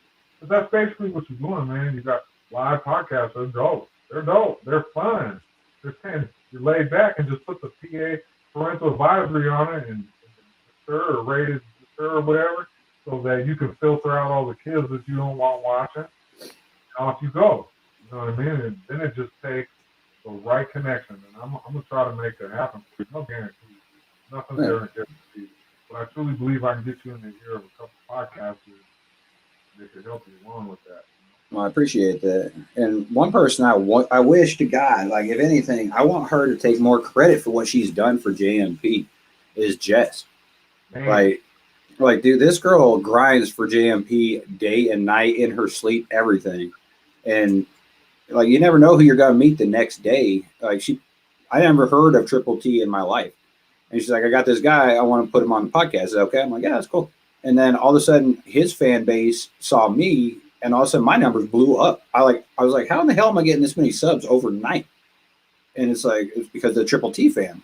And that was because of her. But she won't take any of this. And you're like, yeah, I helped. It's like, I didn't do anything. Yes, you did. This is the JMP family. I didn't do all this myself. Oh, I know it. And that's what makes your team so special. All of you guys are humble to that. And don't really want to take the credit. It's gonna shine throughout. It already does. You already know it. It already does. And the people that your organics are good, they're moving towards great. That's why I wanted to maybe push this audience. That audience that played my track from. I appreciate that. That's a cryptocurrency. Okay, so the world is moving towards blockchain and cryptocurrency. This is a platform that is really backed by some big names. It's just waiting to blow up. It's just like Spotify. When they started with 75,000 users, and then look at them now. 3 years later, leading the industry. It's the same with audience. So blockchain is a different kind of information and technology. They deal with their platform in cryptocurrency. So if you don't have the startup to be able to get into cryptocurrency, you get your song. This platform allows you to plug in your own ISRC code. So if you have generated music, it's a platform to get you royalties. You have full control over it. There's no executive rules, and they have meetings and all this stuff as a unit. They work together. And right now they're 100,000 or so. It's starting to gain a lot of traction. Just check them out for your company. Oh, definitely am. And then put on whoever the artist that you hold dear to you. Blaze is already on there. The minute it cracked Wave, I've already had these guys signed up and put their stuff in there before 80,000 users, because I want them to be a part of it as it grows. I truly see it. I truly see that. There's some other artists though that we deal with that's distributing. Kevo, Renee Victoria, they're out of Vegas. R&B artists, they've distributed through GT. We're chasing the deal to do some distribution for El Hida, which is a big artist with Atlanta Records. He's now off his contract, but he's one of them guys that dropped the track 100 or 1 million views in 24 hours. I don't know how they do that, but they do it. So he's not like that. We're trying to mess with the Lead World Records. They're a solid group. We deal with Armageddon Myers. If you ain't heard of Armageddon Myers, check into Armageddon Myers. He's trusted our distribution. The reason why I say this is it's really hard to trust anybody. Yeah. You know what I'm saying? My very first distribution deal was to a company named McGrew. Very solid company. just because they were my first company I've ever, as an artist, distributed through, I've allowed them to keep distributing a couple singles because why not? They started. I'm going to show them love. But what I learned is they're a third party. Most everybody that gets distributed is inside. They run everything. And so your third parties are really taking percentages without having to tell you the truth. Yeah.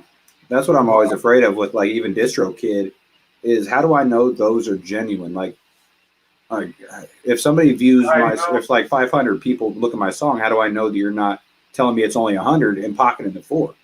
So it's like, that's what I do. That's some of the stuff I do for the people we distribute to. And now it's starting to get hard, and I'm going to need to reach out and hire a bigger team because we started with 13 or 14 projects. And now we're up over a bunch of projects, and those projects, we're at like 132 projects, so now I'm doing reports for everybody. But if you wanted to do for yourself in DistroKid, you get a lawyer, or you can do it yourself really if you get the right paperwork, and you just ask for an audit. Reach out to them for an audit for whatever ISRC they tell us, whatever the project code is, you ask for an audit, and they have to show you 100% what's going on. That's how you can get them caught up. You know what I mean? I'm not going to really try to get into all that. It's a lot of legal stuff, but you can do it. For us, from the get-go, one of the services we provide just for using us, first of all, we don't have no upfront and no yearly fee. Like you pay DistroKid to do what they do. You don't pay us to do nothing. You don't pay us nothing. Not a single penny.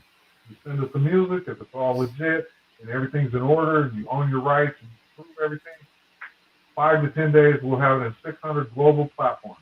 From China, South Korea, North Korea, India, United States, wherever it matters. We get it for you. If you have videos, we can get you into Vivo. Type into your Google how hard it is to get into Vivo. 5 major labels. 5 labels have to let you in, and Empire is one of them. Well, DT Digital Deeper Entertainment, we're a venue. We are a vendor's license as a sub-label through Empire, so we have the ability to Vivo you up. You know what I'm saying? That's awesome. And now we've scored our own MCN, which changes the whole game again because now we're going to be part of Empire TV. So not only are we part of Vivo, we're now going to battle Vivo because we're nice. Now we're going to compete with Vivo with Empire TV. You see what I mean? So that's awesome. The services we offer is that audit. Not only do I give you the numbers in a spreadsheet form or Word document that you can look at yourself that separates the platforms, the spins and where they're coming from, your organics and your past and your pricing. I also screenshot everything and send it to everybody. Ask the artists. I show them without giving away sensitive information. Yeah. Exactly what I'm looking at. I want them to feel comfortable in what they're getting. So we connect them with the cryptocurrency, we connect them with their ISRC codes, we link them to every platform, and we market them together as a team. That's awesome. That's a good way to make a good reputation for yourself too. Is like people like me, we don't trust no fucking body. So if you can prove that you're trustworthy, I'm gonna fuck with you. That's right. And we're trying to show that foundation. So after 13 months now, we've been through a full 4 quarters of fiscal year and then a full 4 quarters of a regular year as far as we're concerned. We've shown 23 million plus streams. We've paid out 3 royalty checks already. It was the best thing for me to be able to pay an artist a royalty check as a company. So we're cutting 2 more this month, 1 to Nero and 1 to P. Dicey again. He's getting 2 actually. You know what I mean? And that's then awesome. So they get the royalty checks. That's amazing. It's all legit, all proper. How many royalty checks have you gotten from DistroKid? Like I said, I don't even know how many people have looked at what on DistroKid at this point. I don't even know. Just be honest with you, bro. No, and you always use them. See what I mean? Yep. These are AI-generated programs that somebody's involved. I'm not hating. They do their thing. I am competition for them because we charge nothing. So our business model is now in the industry for over a year. We've proved our organics. We've proved our cut. We've got true bank accounts. Everything is legit. Paper checks, whatever you want, right? So now other companies are spawning off some of the basic ideas And you're starting to see free distribution from other places. Mm-hmm. What they have on top of us right now is AdSense share revenue. All right, so you go to them, you watch these 3 ads, and you get the service. I don't do none of that crap. We're not involved with any of that right now. It's too early for that. Why? Yeah. Why patronize our listeners with ads? They're ridiculous. There's an ad for everything. You can't do nothing.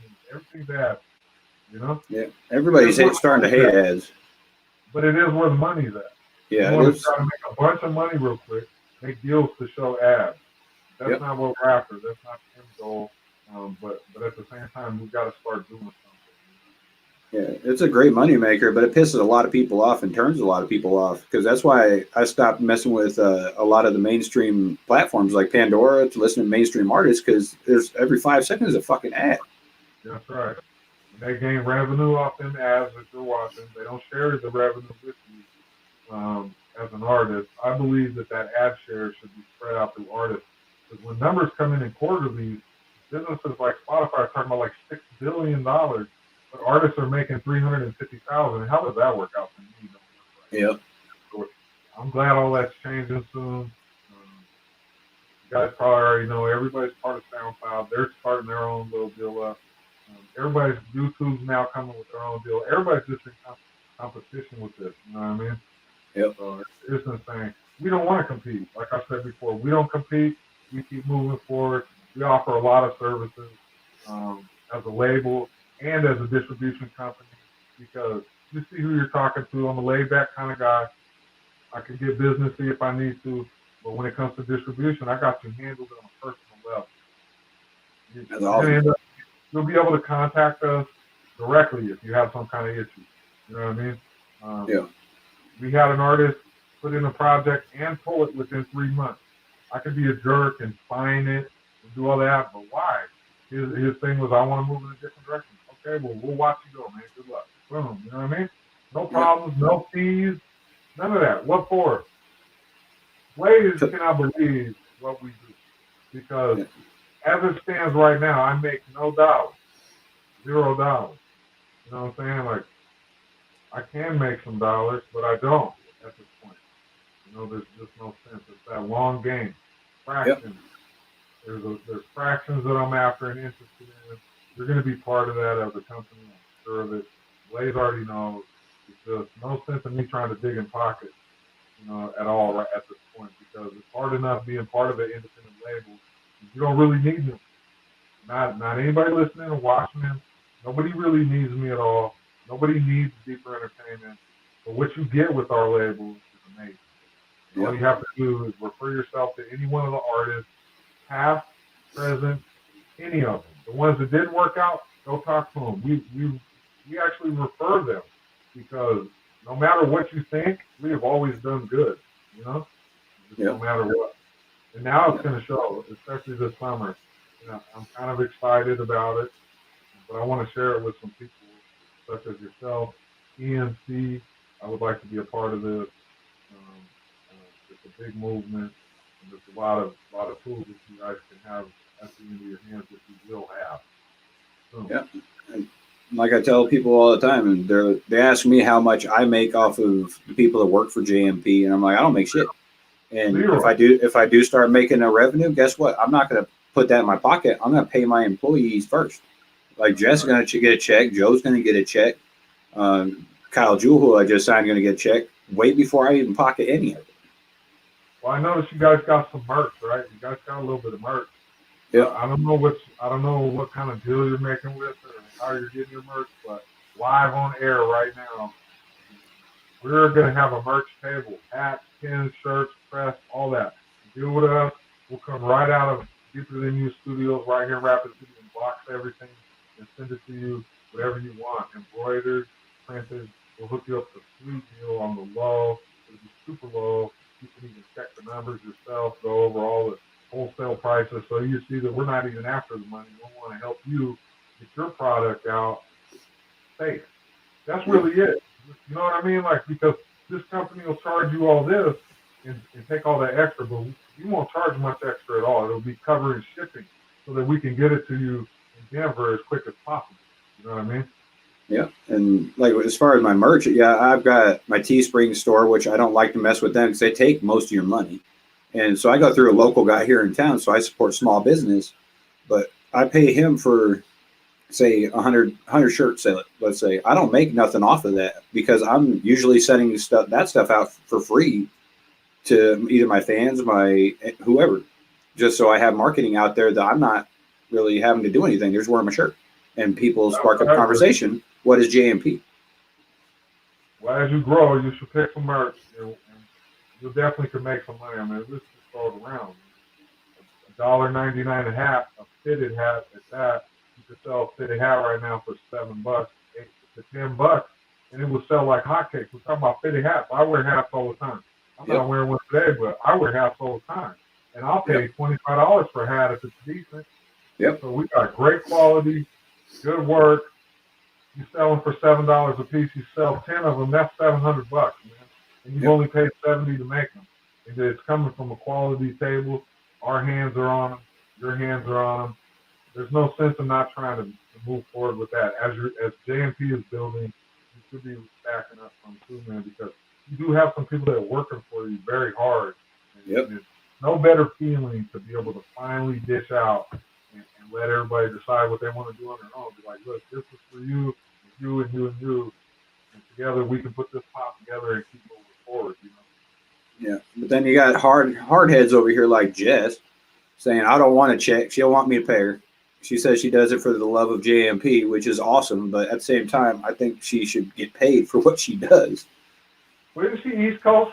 Is she out there in Maryland or something like that? Somewhere way out there? She was in Texas, but she just moved to Maine. Maine. All right, yeah. So Texas is dope. That's where I grew up as a kid. Maine, that's what I mean. Like, hypothetically, it's not like I'm trying to say anything because you probably already got this rolled out, but hypothetically, you get enough revenue that just opens up a whole division of JMP right in Maine. Instead of having to collaborate all this into a centerpiece, now you have two parts of your company going out and doing 2 shows on this time. You know what I mean? So this company, man, I just see that the company you guys have built. Look at Hillbilly, like, oh, he's live. Oh, yeah. Hillbilly's another one he's part of JMP, so he's been pushing my music since the day I came out. Yeah, not like no weird stock or nothing, but I got my eye on almost everything I can think of. I'm really good when it comes to business, but I'm just so busy all the time multitasking. That's why it was hard for me to try to get the perfect time for you, because I really am busy all the time, man, because I'm trying to, pretty soon it'll change because the revenue will change. But in the meantime, I'm trying to manage 10 artists, 1 international artist, 9 artists. 4 of them aren't even really holding up their end of the bargain. They know it. There ain't nothing I'm backbiting here. They all know it personally. We all, as a group, are trying to work on it and pull each other up. You know what I'm saying? So on top of that, I'm in executive meetings, Zoom meetings now, setting up tours, and I'm always busy. And so for me, there's just not enough I could talk about. You know what I mean? If I come into an interview like this without some kind of structure, you just say anything and I'll run with it because I got that much going. You know what I'm saying? Now, I can only imagine how much you got going because, like, just the things I got going, I'm going constantly. That's why I had to take a small break from my reaction channel because I got music I got to get done. I'm putting that on the back burner so I can push other people, and I'm not pushing my own music. So it's like, man, I got to take a break. So I can only imagine all the shit you got going on, man. And the music I got coming out is special now, more than ever. Because before I was like you, bro, and this is honest. When I got the vendor's license, well, it's very easy for me to put my own stuff in there because I own the license, right? I'm not going to really say too much of it, but I reached out to my mom, who I don't have that great of a relationship with, and said, Mom, look, I finally did it. 38 years old, I got a song in a store. It was that much of an accomplishment for me. I don't care if it's playing or not. I could show my grandkids, look at this. I had a goal as a kid. I wanted somebody to sign me. Well, I signed myself, and I got into a store, all on my own, you know. Yep. But the music I have coming now means so much more because now I don't have time to do it, and it means more. So this feature plays has been waiting for it for 3 months now, 4 months. on the witches is amazing, and it's a piece of art because I've actually had time because I've had no time. I've actually had time because the time I make for it's real important now, so it's that much more effort. The same with OP, and I have another track coming out. I don't know if anybody's heard the track OP and I have. It's called Pause. It's great, but there wasn't a lot of marketing, you know. Yeah. And a couple solo things I got coming out, and then I'm done. I'm putting on the hard hat 100% so that all these guys that are working hard can continue to work hard, and then some of us older guys can pass this on down into the generation. Because that's another thing I'm upset about some of our generation. They're not looking to teach the younger generation much. Yep. And I think that's because how you and I were brought up. Go out there and learn by putting your hands on it. Yep. And you learn to experience. So I feel like our generation is still kind of bucking that down to the young. Well, we're not going to teach you nothing. You're going to learn for yourself. And I truly believe that's not the way. I wish my elders would have taught me different. Well, look at American history or just world history for that matter. If that was the mentality of everybody, we'd still be in the Stone Age. We wouldn't learn shit. That's right. Just be mad banging on wheels. Let's see. Blaze had a question. I don't know where the hell I put it though. What is your favorite song from Deeper Entertainment and favorite artist from Deeper Entertainment? One more time, read that one more time. I want to get it right. Well, I guess I'll ask you in two different parts. What's your favorite song from Deeper Entertainment?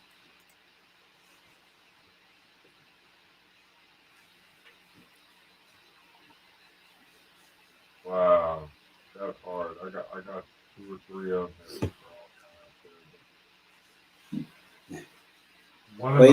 Blaze trying to make your own people mad at you. Nah, Start shit. They could try. I've got a lot of favorite songs because we've worked with so many people. But Blaze already knows I'm favorite. It's not quite fair, but Blood right now is probably my favorite. Yeah, he killed that one. Music is My Love from the disc is another one of my favorite ones.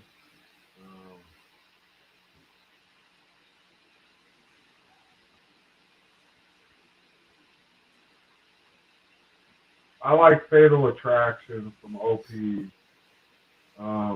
Back to the Basics with Double Deuce, who's an artist. Been with Deeper Entertainment for 15 years. He's real busy with life. But Double Deuce is a beast on the mic, and he's got a track with Mr. G out of Sacramento, California, called Back to the Basics. It's real good. I don't know. There's just so many. I don't have a favorite. You know what I mean? If I was to name one favorite, whoever's mad, Blood. Blood hits it where it needs to hit right now. It's fully original. Its own. It matches up to the new school and old school. It's a storytelling cut. The techniques are amazing. When you talk about writing and literature, it's deeper than just words. It's how you use your syllables. It's the bodies of language. There are so many different styles of language when it comes to writing. And if you listen to Blood over and over and over again, you hear it 2-3 times. First of all, the beat is insane. Yeah, that beat is hard. I first heard that, I was like, oh my God.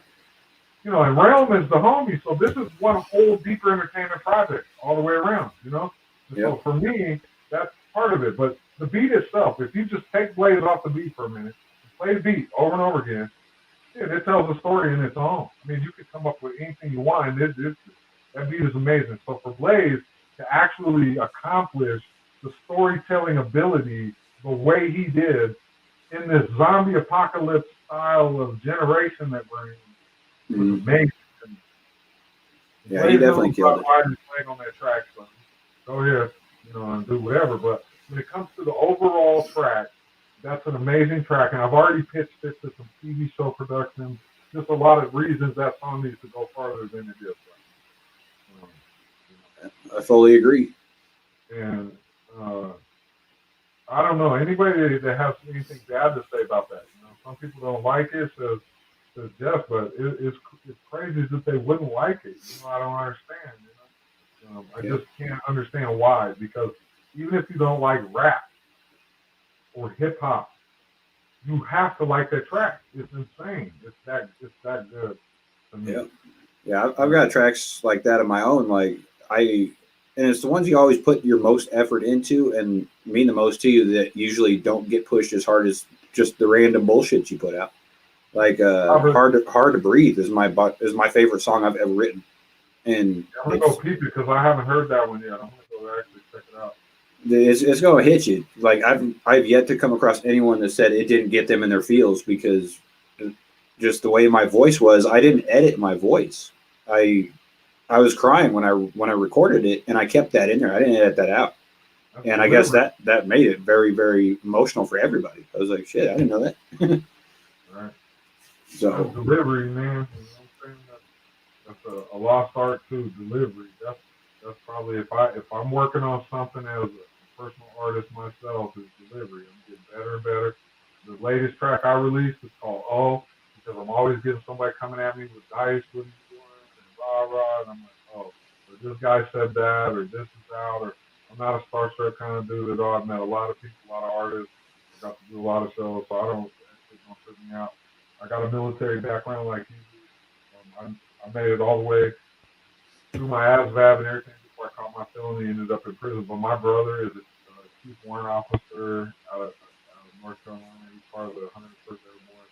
My sister is a vet. She's done now, but she went to 7 tours in Iraq. My father and everybody's military, so there's a lot about it that drive me to that. yeah, then you'll definitely feel that song, man, with a military family like that. Yeah, I just get a feel for it already. Hit the second part of Blaze's question was, who is your favorite artist from Deeper Entertainment? I think we already kind of covered that one, but no, that's not true. Like, so I have a favorite artist that don't really release a lot right now. One of my favorite artists under the label currently would be Double Deuce. Okay. It's the same reason for Blaze. I met both these guys the same year. And if Blaze lived right here in Rapid City, we'd probably be inseparable. But he doesn't. He went long distance, so we're long distance. And even though we're at the touch of a phone, we're still long distance. And Chaz is right here, and that's just what it's about. So Blaze can be upset if he wants, but there really ain't no favorites. You know what I'm saying? But if I was to have to choose a favorite, it would be Chaz. Everybody Double Deuce. So there it is. So this probably mad everybody.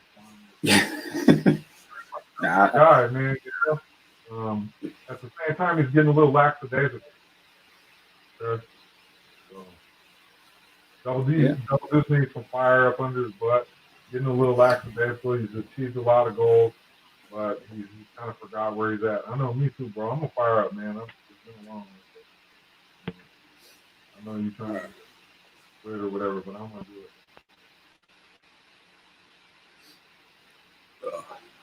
let's see. I don't think we got any more questions that have come in yet.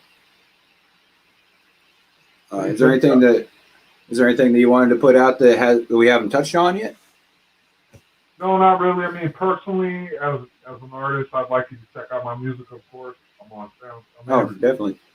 If you want free music, go to Reverb Nation. Look at Dice Worldwide. If you want free music, you go to SoundCloud like everybody else. I'm on all the platforms. Anyone you can think of, check it out. If you want to look at something new, if you want a newer platform, go check out the Audius links that I hooked up JMP with. But go check out what I got, because when I say I'm original, I really am. There isn't a single song that sounds the same, and I'm hundreds of feet or whatever. I'm open. I got collabs. There's 5 or 8 tracks that are in the list of songs that are there that go way down. I don't know. I've kind of charted everywhere I've been at for a good 15 years straight. If I'm not in the top 10 somewhere, it's insane. So obviously there's something there. You know what I mean? Yeah, I'll definitely have to check out more of your music. Like, that'd be cool. I know it's hard for people to check out music nowadays. Nobody's got time. That's the thing. Well, it's not really a time thing. It's like I didn't know that you did music. I thought you were just the owner of the label and the producer, all this type of stuff. I didn't know you were actually an artist too. So that's why I love doing these interviews. I get to learn more shit about people that I thought I knew, but I didn't know shit. So that's why I love doing these things. Well, Blaze and I we got heat together, man. We got War Cry, Tornado. You can check either one of those out. I got a YouTube. It's actually, so I was gonna try to rebrand, bro. Like my wife's like, now that you got some moves that you're making, why don't you rebrand out of dice? Because there's like 100 dice, you know? Yeah. So I thought, well, I'll just go with my name, Joseph Stainer. As I got into the rebranding process, I realized how hard it's going to be because for 15 years I branded myself. And I've actually got a small following and some connections somewhere here and there. So I just kept it. But my YouTube is under Joseph Stainer. And he has a lot of songs on there, man, lots of them.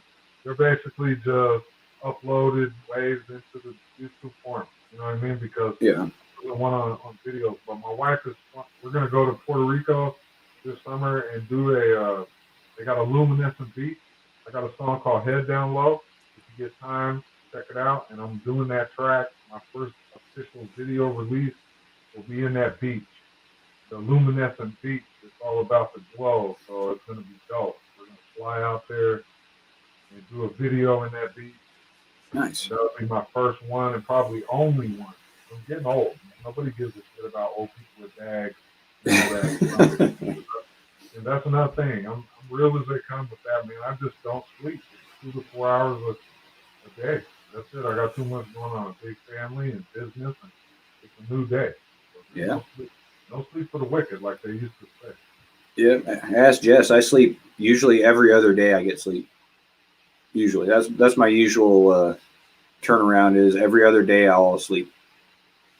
I usually got too much shit going on between family, kids, music, reactions, JMP, and like you're saying with the rebranding thing.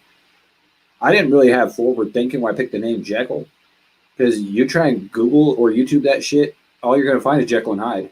It's like, fuck. I didn't think about that. I didn't think it over either, man. I was more rolling with the homies calling me that for the Dominoes. And just kept going. Andrew Dice Clay was a comedian in my day. He was always trying to be funny like that, you know, and all that. Yeah.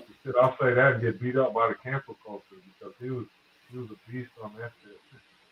Yeah. If you go on, even on YouTube, if you don't put the hashtag in front of JekylMuzic, even if you spell Jekyll and music the way I spell it, which is wrong, you still won't pull shit up. So you always have to do that hashtag in front. And I'm like, I didn't even think about that. But at this point, everyone in YouTube, well, not everyone, I'm not going to get my head that big or that ego that big, but most people have heard of Jekyll. Even if you haven't done a song with me or you don't like my music, you've heard of me. So why would I rebrand at this point? Yeah, I was going to say that too about myself as an artist. When it comes to features, man, anybody wants a feature, man, hit me up. I got no problems with it. I got 5 or 8 tracks that are out there that have open spaces for features. And like in the title, when you put the title of the track, it says open collab. So if you're interested in hitting anything, get with me. I don't charge nothing. I don't care. I never will. All right? I don't care. I can hit anything. I don't care. Send it to me. I don't care if you're screening it. I challenge myself like that for a reason because I get bored really easy writing songs. I just know that I'm down to collab, man. If you want to try to jump on something, go right on ahead. Let's see. Blaze is yelling at me in the comments because I didn't ask his other question yet. Let's see. War or tornado? Which one do you prefer? War Cry or tornado? Yep. So I'm going to tell you this, Blaze Jackson out, bro. So, I'll tell you this. War Cry is my favorite track with Blaze. It will be forever. Just the scenario, the situation. And when you go listen to it, you will not know that song's like 12 or 13 or some years old. Right? I wish I'd have had a little better sound for Tornado because Blaze absolutely killed it. Okay? If my sound would have been a little better, I'd probably lean towards more Tornado. Him and I both allowed my daughter to name it. Plus my kids are in there. If you can find my kids in that track, you're special. So if you could tell me, that's another challenge. If you're sending me emails and I'm getting all this negative shit about these things, I'm going to be surprised. There's one last challenge. If you can find my kids in Blaze and I's song called Tornado, if you can find my kids in there, that's amazing. You know what I mean? I don't know what. Do you ever get crap for putting your kids in your songs at all, or is that the only song that they're in? No, they're all over the place. I just don't let it, you know. Let me tell you something about my kids. My older kids don't really care, but my younger kids are musically inclined. My daughter got everything. I don't know. They got rhythm. They're coming. It's real soon. I cannot wait to share what my kids have come up with on my Facebook a little while ago. When my daughter was born in 2013, the first thing she touched was a Casio, a big Casio. She fell in love with it, banging on the keys and doing whatever, bobbing her head and stuff. And then just about a month ago, I'm sitting in my garage, and here she comes out, and she busts out this super ill beatbox, like Rozelle. You remember Rozelle? Oh yeah, that dude was fire. She did it, bro. She's 8 at this time. She's 9 now. She's just turned 9. But at 8 years old, she busts out this beatboxing, and put in her lyrics right in front of me. I had her do it again and recorded it, and then put out when she was born with her on the Casio. And at 8, the difference, because she's beatboxing now, dancing and doing all kinds of shit. She plays the guitar. She plays, whatever you give her, she's playing it. And That's my awesome. little son, their role model, if you've never heard of him, I'm going to give him a shout out right now, is Reese One. He's from the UK. He's a beatbox maniac. Reese One, you go check out Reese One. That's their idol, and that tells you what's coming from our kids. They're coming soon. This summer, my daughter's going to be helping me gain YouTube views because adults can't seem to do what these kids can do. These kids can drop a spoon on the floor and get 10,000 views in 15 minutes. Yeah. That is true. I'll put $5,000 worth of song together and get 100 views in 5 years. I don't understand. Yeah, I don't know that. It took me forever to get even told what the hell a hashtag did. Like everyone's put a hashtag. I'm like, what the fuck is that? I watched one of your shows with your boy. I think I've seen you and your son in the show. Yep. I think I've seen it one time with you, and that to me, honestly, it was one of your first, I think maybe even the very first show I saw, and that's what kept me involved long enough to figure out who you was, because your boy was doing great, and just that you had your boy, that to me is special. There's not enough of that going on. I think our kids are a new deal, man. They got a new way of thinking. They're bigger, faster, stronger. When I graduated high school, I was like 5'8". These kids are in 6th grade, and they're 6'2". Yep. All the kids are bigger. Even my kids are huge. And I'm like, what? I'm a little guy. I'm like 5'8", 5'10", And my wife is 5'4", and so, but our kids are 6'2" and shit. And we're like, what? How did that even happen? Yeah, I'm 6 foot tall, and Skylar, who you saw in that reaction, he's up to my armpit. He just turned 9 on the 1st. So you're gonna be tall as fuck. I was saying, like, wow, these kids are huge, but it was something special. I watched that whole thing, but your boy really brought me into it. And then I got to discover who JMP and Jekyll was. And then Blaze, he's always known. I started asking about it. And just, I don't know, there's just so much going on. Yeah. I have a hard time finding time for stuff. I'm trying to make things happen for these guys. I appreciate that. And so now that I'm on, I'm hooked on it. When I found out something happened, that's sad. So all the positives, none of that even matters. Take care of your first, and then handle the rest. That's how I look at it. Yeah, he loves doing reactions. The only problem I have with him doing reactions is he'll go too far sometimes. And I'll catch him in his room just watching YouTube videos. I won't let him have his own channel yet because he's only 9. But he'll be reacting to crap in his room without even recording it. But I hear him talking like I talk. It's like, no. You can't be doing that yet. Yeah, that's the one negative. My kids have, I don't know, man, what's that? It's called like FG Fever. Mm-hmm. That dude created a monster. He got himself $26 million. Damn. But he did a good job. I can't stand the show really, but now it's created so many copycat shows. And my kids walk around my house like they're on a YouTube show. Yep, so is mine. All day. It's like, yeah, this is my channel, and this is my little brother. I'm like, what? Who the hell are you talking to? I mean, I thought that was just my kid. No, so I'm gonna cut it loose this summer and see how she does. But and my daughter just turned 9 on the 7th, so we'll see. If she keeps her grades up, I'm gonna let her try to work on it and see what happens for herself. You know, but outside of that, I can't stand what's going on, to be honest with you. Yeah.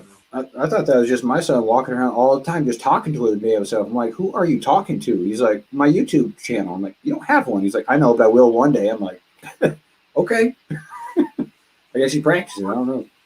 So real quick, I see OP is still waiting for his interview. He has a radio interview out of Atlanta, Georgia tonight, and I'm not sure what happened. So yeah, I see that in the chat. That's just reach out to him, OP. I'll phone you real quick their email and then just reach out. Okay. So I don't know what's going on there. They probably have some technical problems too. You know what I mean? maybe he's going around tonight. Yeah. What's up with that? Well, with me, that's every night. Technology hates me and I hate it, so it's kind of a mutual hatred. Yeah, I don't know. I can't really find out until with this, and this is pretty important. So, OP, we got you handled. You know how that goes, man.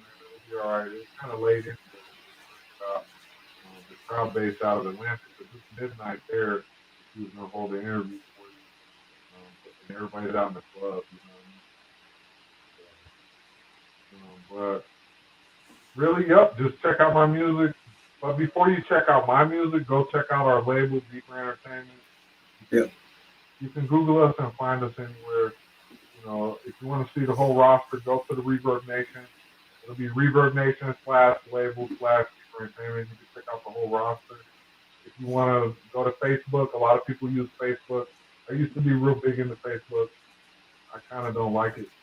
No, I don't mess with it. I use it strictly for marketing and sharing links and tools. It is a good market. We do get a lot of streams from there, so it is a platform. Go to Deeper Entertainment, Facebook, Deeper Entertainment, basically anywhere you look, you can find it. Okay. Check it out. Check them all out. Everybody knows Blaze, OP, but there's a lot of others. Yeah, I'm definitely interested in looking at the other artists. Like I know Blaze and Opie. I've listened to their stuff, obviously, but all these other names that you've named, and I haven't heard their music yet. So I'm definitely interested in checking it out. Yeah, I'm really waiting for this website to drop. Mr. Sunny Black called us during this interview. I didn't get the answer, but he's ready to launch this. It's going to be our own .com, our own server. Got a few petabytes worth of space. So we're going to have a lot of things coming, new music coming, a lot of artists. We kind of decided we're going to hold off releasing new music because of that reason. We want to drive traffic to this website and kind of separate ourselves from some of these platforms, because the Discord is good, newer platform, but the Discord is good. But as far as Facebook's concerned, they got a lot of privacy issues. We're trying to avoid that. We do got an e-commerce on there. You can buy and purchase and do all that stuff. But really, we're trying to get out of that. One thing I'd like to say is that we're a smaller label. We've been in business for 15 years. That don't really mean nothing. Okay? Yep. This summer, now that all our stuff is in order, I just want everybody to know it took us that long to get things in order. It's not an easy, quick game. It's a long, long, long game. It's still long time to go. Oh, yeah. To be comfortable. You know, what I do appreciate about JMP and everybody in the chat and everybody watching and taking time out of their day is that the family feel of everybody is what I would like to be a part of. Because whether you're up or down, sideways, left or right, whatever, anything, we're all after the same thing. And if we continue on the same path together, we can make it. You know? Yep. And these kids have proven to us, our own children have proven to us that the voice is now stronger than ever, especially with a camera everywhere. You can bond together and make some incredible things happen. Have faith in our label. Have faith in our music. Everybody has a message. Everybody has talent. And then in turn, we would like to share with our fans and anybody that's involved with us good quality work. And that's what we're about. Yep, 100%. And for the bigger labels and companies out there, they don't have the family feel like you're saying, and they don't really give a shit if you succeed or fail as long as you're making them profit. That's right. And that's not what we're about. We'll never be about that. JMP is never going to sell out. That's why I haven't reacted to any Eminem, and I don't knock anyone who does it. It's just when I first started, I made myself a deal that I will never react mainstream ever. I'm not going to just get clickbait just to get clickbait. That's not how I want to run it. And I never will. Stay organic, man. You built a great thing. Don't waver from it. That's right. Even if it's bump, don't waver because it's proof that you can just keep going. Right? Yep. Fads come and they die. You're old enough to know you watched enough generations come and go. Yep. You come and go. The fads come and go. Yep. Look at man buns. They finally died out. Thank God. Now the man shit. There's a problem with men right now. I don't know. Facts. I don't understand. I'm not going to be judgmental. I'm not racist or none of that shit. But I still believe what I believe, So whether, you get your respect. At the same time, you have to give us our respect, and we have our own opinions about things too. Yep. I'm not sure how these guys are doing what they're doing. But if you go into a restroom with my 9-year-old daughter, I'm having a problem with that. Yep. Because now you're making an adult choice to go into a female's bathroom or a transgender bathroom. Some of these issues are really strong to me. It's not okay. It's not okay because you're an adult and these are children, very easily molded children. All the way, studies have proven, all the way till you're 19 years old, you can easily be mentally manipulated. And I don't care if you identify as a girl or not. If you ain't have your shit cut off and tucked in and unsewed and all the whatever to have the appearance of a female, you're still taking an opportunity to show my kids what you're doing. Yep. And I don't appreciate that. And whether you like it or not, or your feelings hurt or not, you can deal with that outside the bathroom when you come out. Because I don't care. It's just not okay for my kids. And so my kids come home from school trying to cancel Dr. Seuss, but they grew up on Dr. Seuss. You know what I mean? It's weird that one person's opinion, or they'll kill Pepe Le Pew, or they'll kill any of this shit. Yep. Right? It's offensive. Let's talk about Eminem's offensive. But as I said earlier, Nicki Minaj and what are a few of these other ones? These guys are okay. That's not offensive to anybody. That my daughter is looking at wet ass pussy videos. Yep. That's not offensive. But this skunk is offensive. It's make believe. Right? Yeah, that's a damn cartoon. Like, how are they mad at any of this shit? But back in the day, we had people like Too Short with the shit he was saying. Man, motherfucker, goddamn asshole. That's what Too Short said, remember? Yep. That was a song called Cuss Words. It was like 1988 or something like that. Something like that. Maybe a little later. But yeah, that's what I mean. But we also had Tipper Gore walking around with butcher knife trying to cut up everybody. Yep. So it was a different day. But I just don't understand the hypocritic stuff to say this about I want to be this, I identify as this. Let's cancel that. But at the same time, the same generation has the wildest shit ever. Yep. Ever. Pansexual? Are you kidding me? Okay. That's the thing now?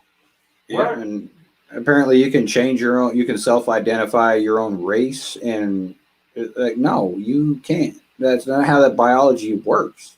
Nah, this is all messed up. And it's our fault, bro. That's the thing about it. We have to accept responsibility. We're the ones that taught our kids it's okay to do this. You know what I mean? So we made a mistake with that, I believe. I truly believe that, yes, we gave them a lot of leeway. And yes, all this, but now everything's a crime. So if I try to discipline my 13 or 14-year-old, I could essentially be facing CPS charges for abuse by putting my 13-year-old in a corner. Yeah. Okay, first of all, there are 13-year-old kids that are getting swallowed. All right, that's abuse. There's a difference between abuse and discipline. These children today believe that there's discipline is a joke. Like, like the homie Twan said it the best because he's an athletic director when it comes to boys club and volunteering his time to teach young boys how to compete in sports and be friends and teach them morals and stuff, right? He does that on his free time. But at the end of the day, everyone gets the trophy. Nobody has to work hard. And if you try to drive in some kind of disciplinary action, you're a bad guy over that. So what it's created is everybody thinks they're untouchable, including these kids. Even my 9-year-old thinks it's crazy that I'm trying to put her in the corner. Are you kidding me? Because you're not learning these lessons you don't want to learn. Because you believe it's okay that you can go out. If you don't believe in it, you go just protest it. That's not how things work. Yeah, that's why people are so damn entitled these days, is because everything's been given to them because they tried. It's like, okay, now go out in the real world after you graduate and say, I want to be an astronaut because I tried, and see if they send your ass to the fucking moon or not. It ain't gonna happen. Well, that's really all our fault, man. It really is. Yeah. I mean, I got beat with bricks and shit growing up. That was a beat. That was a beat, and I learned my lesson from that. You tell me why I got grounded or whatever. I couldn't tell you why I got grounded, but I remember why I got hit with that fucking brick. That's right. I got some whoopings, and I took some whoopings, and I'm alive, and I'm well, and I'm not trying to lean on as an excuse to go shoot up a school or nothing like that. Yep. And my kids act like if I tell them to clean their room, the whole world blew up. Yep. Because I'm supposed to clean your room now that you're 9 years old. I'm supposed to be cleaning your room. What? When I was 9, I was already babysitting. You know what I'm saying? My little brother and sister, I had to watch them already at 9. You can't even babysit now. It's against the law. If it's over a certain period of time and this and that. The age has to match up. And you're like, wow, man, this is crazy. Yeah. You can't even leave your kid unattended from an adult in Colorado for over an hour at my son's age at 9 years old. It's like, shit, I was home every day from the time I got home from school till my dad home from work, 6 o'clock. Me too, bro. So, I don't know, man. Times are different, and we'll just keep rolling with punches, I guess. I don't know. What else can you do, right? Right. Dude, I don't know. We pushing 4 hours. This is a great interview. You know, hopefully anybody watching that has any questions. I didn't really come into it with, I gave a couple leaks out about a tour coming and some of the projects and stuff like that. But really, if you have any kind of direct questions or anything, you hit me up anytime. Basically, email me is the best way because no notification goes unknown when it's email. It just pops up everywhere, you know. And I can get back to you if you want to call me on the phone. You can do that. Rah. Yeah, I appreciate you sitting down with us and talking for the past 4 hours. I know you're a busy dude, and you ignore one call that you've been waiting for anyway, just to keep on doing the interview. But I appreciate you sitting down and doing it and letting us know more about Deeper Entertainment. And I'm definitely looking forward to getting either the email or however you're going to contact me with the details that you got an idea about. I'm going to hit your email with it. I got your phone number. Jess was kind enough to hook me up with her phone number too. So if I need anything, I'll reach out to her and you guys both. I know you're a busy man too, so take some scheduling and some things I can see and understand that. If anybody does, it's me. So, yeah. Well, I'll email you my cell phone number because the other one is just the office number here, and if I'm not at home, I ain't going to answer it, obviously, because my home office is at my house. Right, I get it. So I'll get you my cell phone so that way you can text, call, whatever. Yeah, I'm not a bugaboo. I'm not a micromanager. Only on a certain few things, you know what I mean? So if I'm hitting you up, I really, really have a reason. You know what I mean? I'm not just wasting your time. I promise that. Yep. Not a problem. And then I would, you know, maybe this May, you wouldn't mind live streaming the ribbon cutting with us. We're going to live stream the ribbon cutting. Maybe we can connect with you and do a live stream, maybe a red carpet on the ribbon cutting. It'll be during the day, though. I don't know how that works for you. No, that's fine, depending on what day it is, if I have my babies or not. Perfect. If you got some kind of vinyl or a sticker or something you'd like us to put up on the studio building, we will do that. During the ribbon cutting, there it'll say JMP. Right. That'd be dope. Yeah. I'll link up with you and find out what sizes you're looking at and everything like that. Well, you know, you want at least a 12 by 12 so kids can see it. Yeah. I mean, and, I can do. Yeah, I can definitely do that. Anytime there's opportunity to promote or send you some kind of reference, we'll do that if you'd like. You know, you get a lot of submissions. Right now, we're being a little strict on how we're doing things, so some of the submissions aren't going through like they were because now we have a foundation. Now there's a base. We want quality. We want everything. We don't want to mess with the content ID producers anymore. That's bogus, man. If I have some suggestions, it would be that. You want to say hi to my daughter? She's eating, so say hi. Hello. Tell me your name. Your eyes look very amazing. Thank you. The contacts are very uncomfortable, I'll tell you that. Yeah, I watch YouTube all the time, and a lot of YouTubers put in contacts in that. That does look amazing. I appreciate that. She's been chewing me up, man. Hey, my son's the same way though. He'll be like, "Dad, you done yet? Dad, you done yet? I want to play video games with you." And I'm like, "Okay, I'm done. You want to play video games? No, I'm watching my tablet." Okay. Yeah, much love, Jeff, for giving that shout out to OP, Blaze, Antoine. That's all family right there. That's CE. We've been rolling deep for a long time. We're family. OP is one of the newest members, but he's a year strong, and he's solid. He knows from the ground up what's going on. He knows what's up. So, you know, I really want y'all to check out my music. Yeah. What I'm gonna do is I'm gonna put the links to some of your music on the description, so that way people can roll through and check it out as well. Yeah, it's something interesting and new. You'll get a new flavor. I can't stand auto-tune. You won't catch me at all with an auto-tune track. Oh, hell no. Another project I'd like to put out real quick is Ernie Cash. Lil Cash is a beast. He's super beastly. And we released this project without auto-tune. He can use that auto-tune to his advantage. I don't really deal with it too much, so I challenged him. He dropped a whole album, a little EP called Caritsu through GT Digital Entertainment. It's on our YouTube.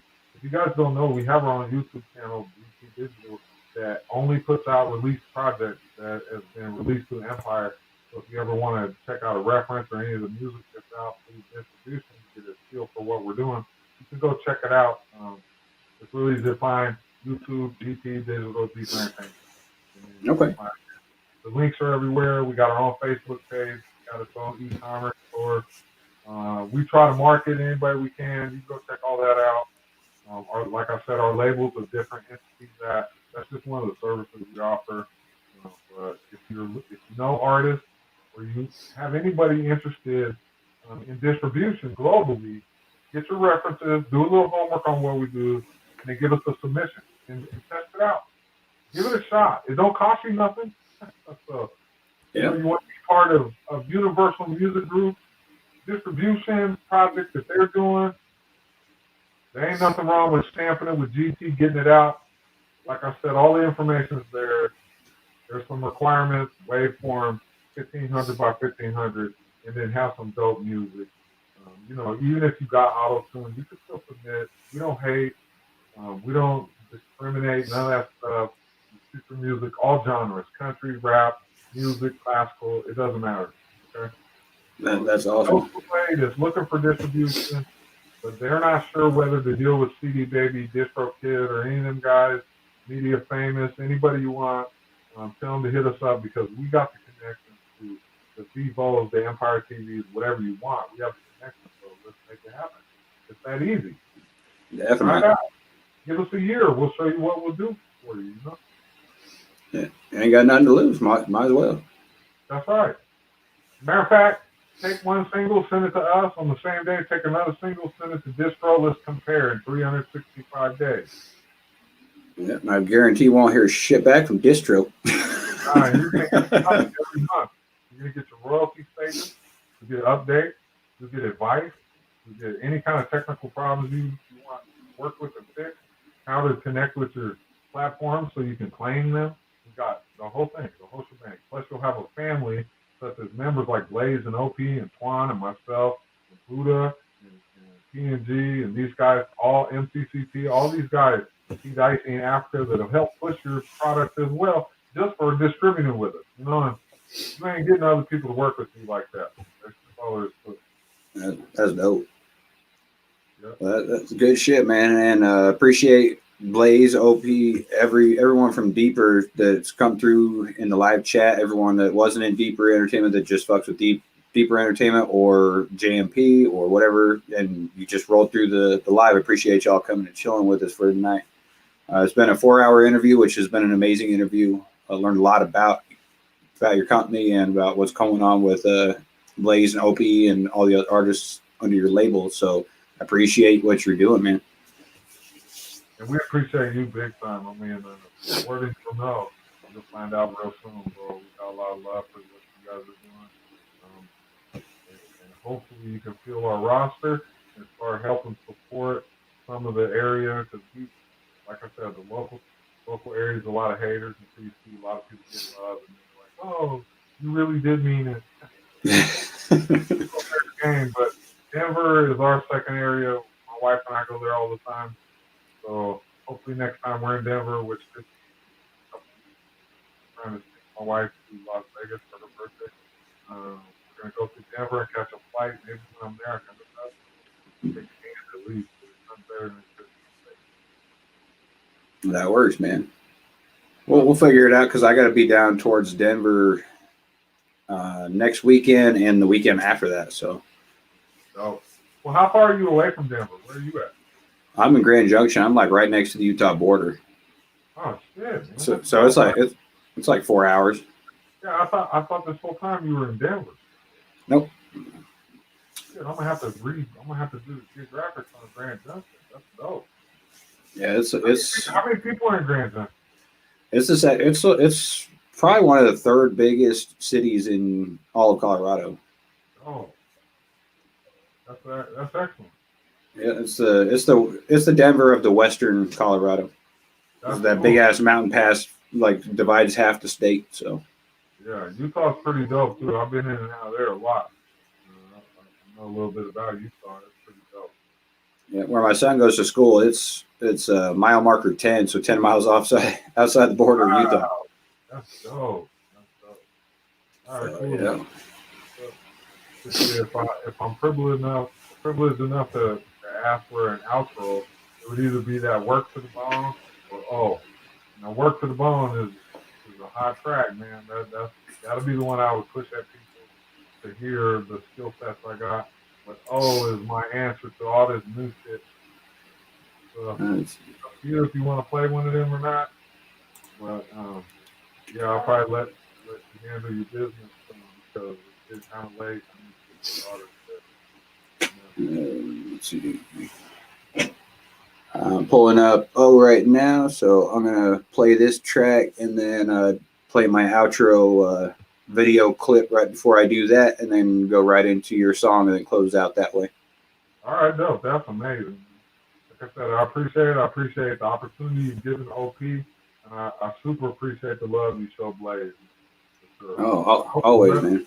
I hope the rest of these guys will take the cue and start having a relationship between your company.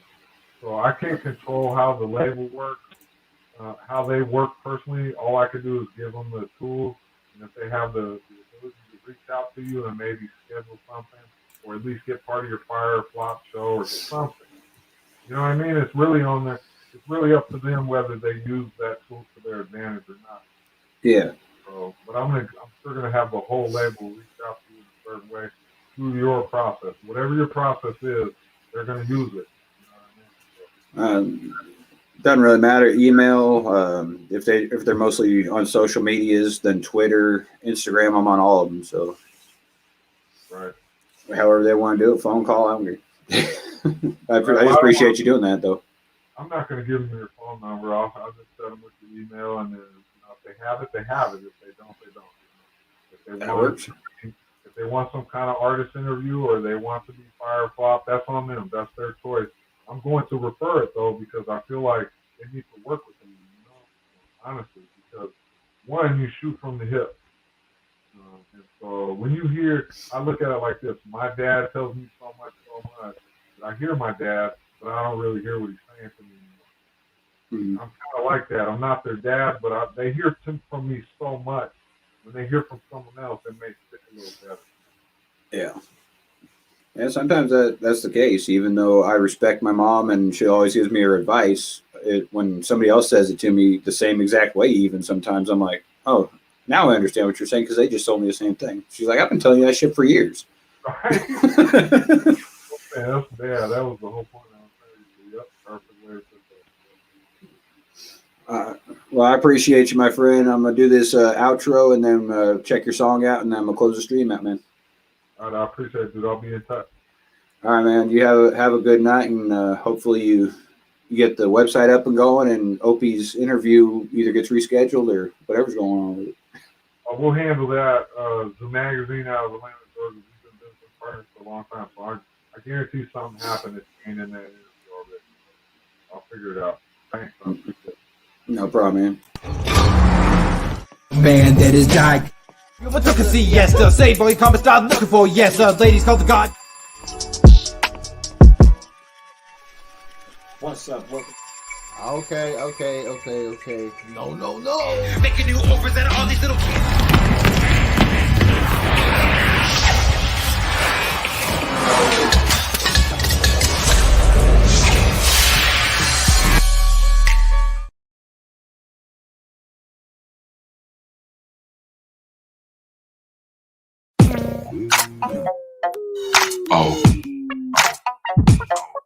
Oh, hold up.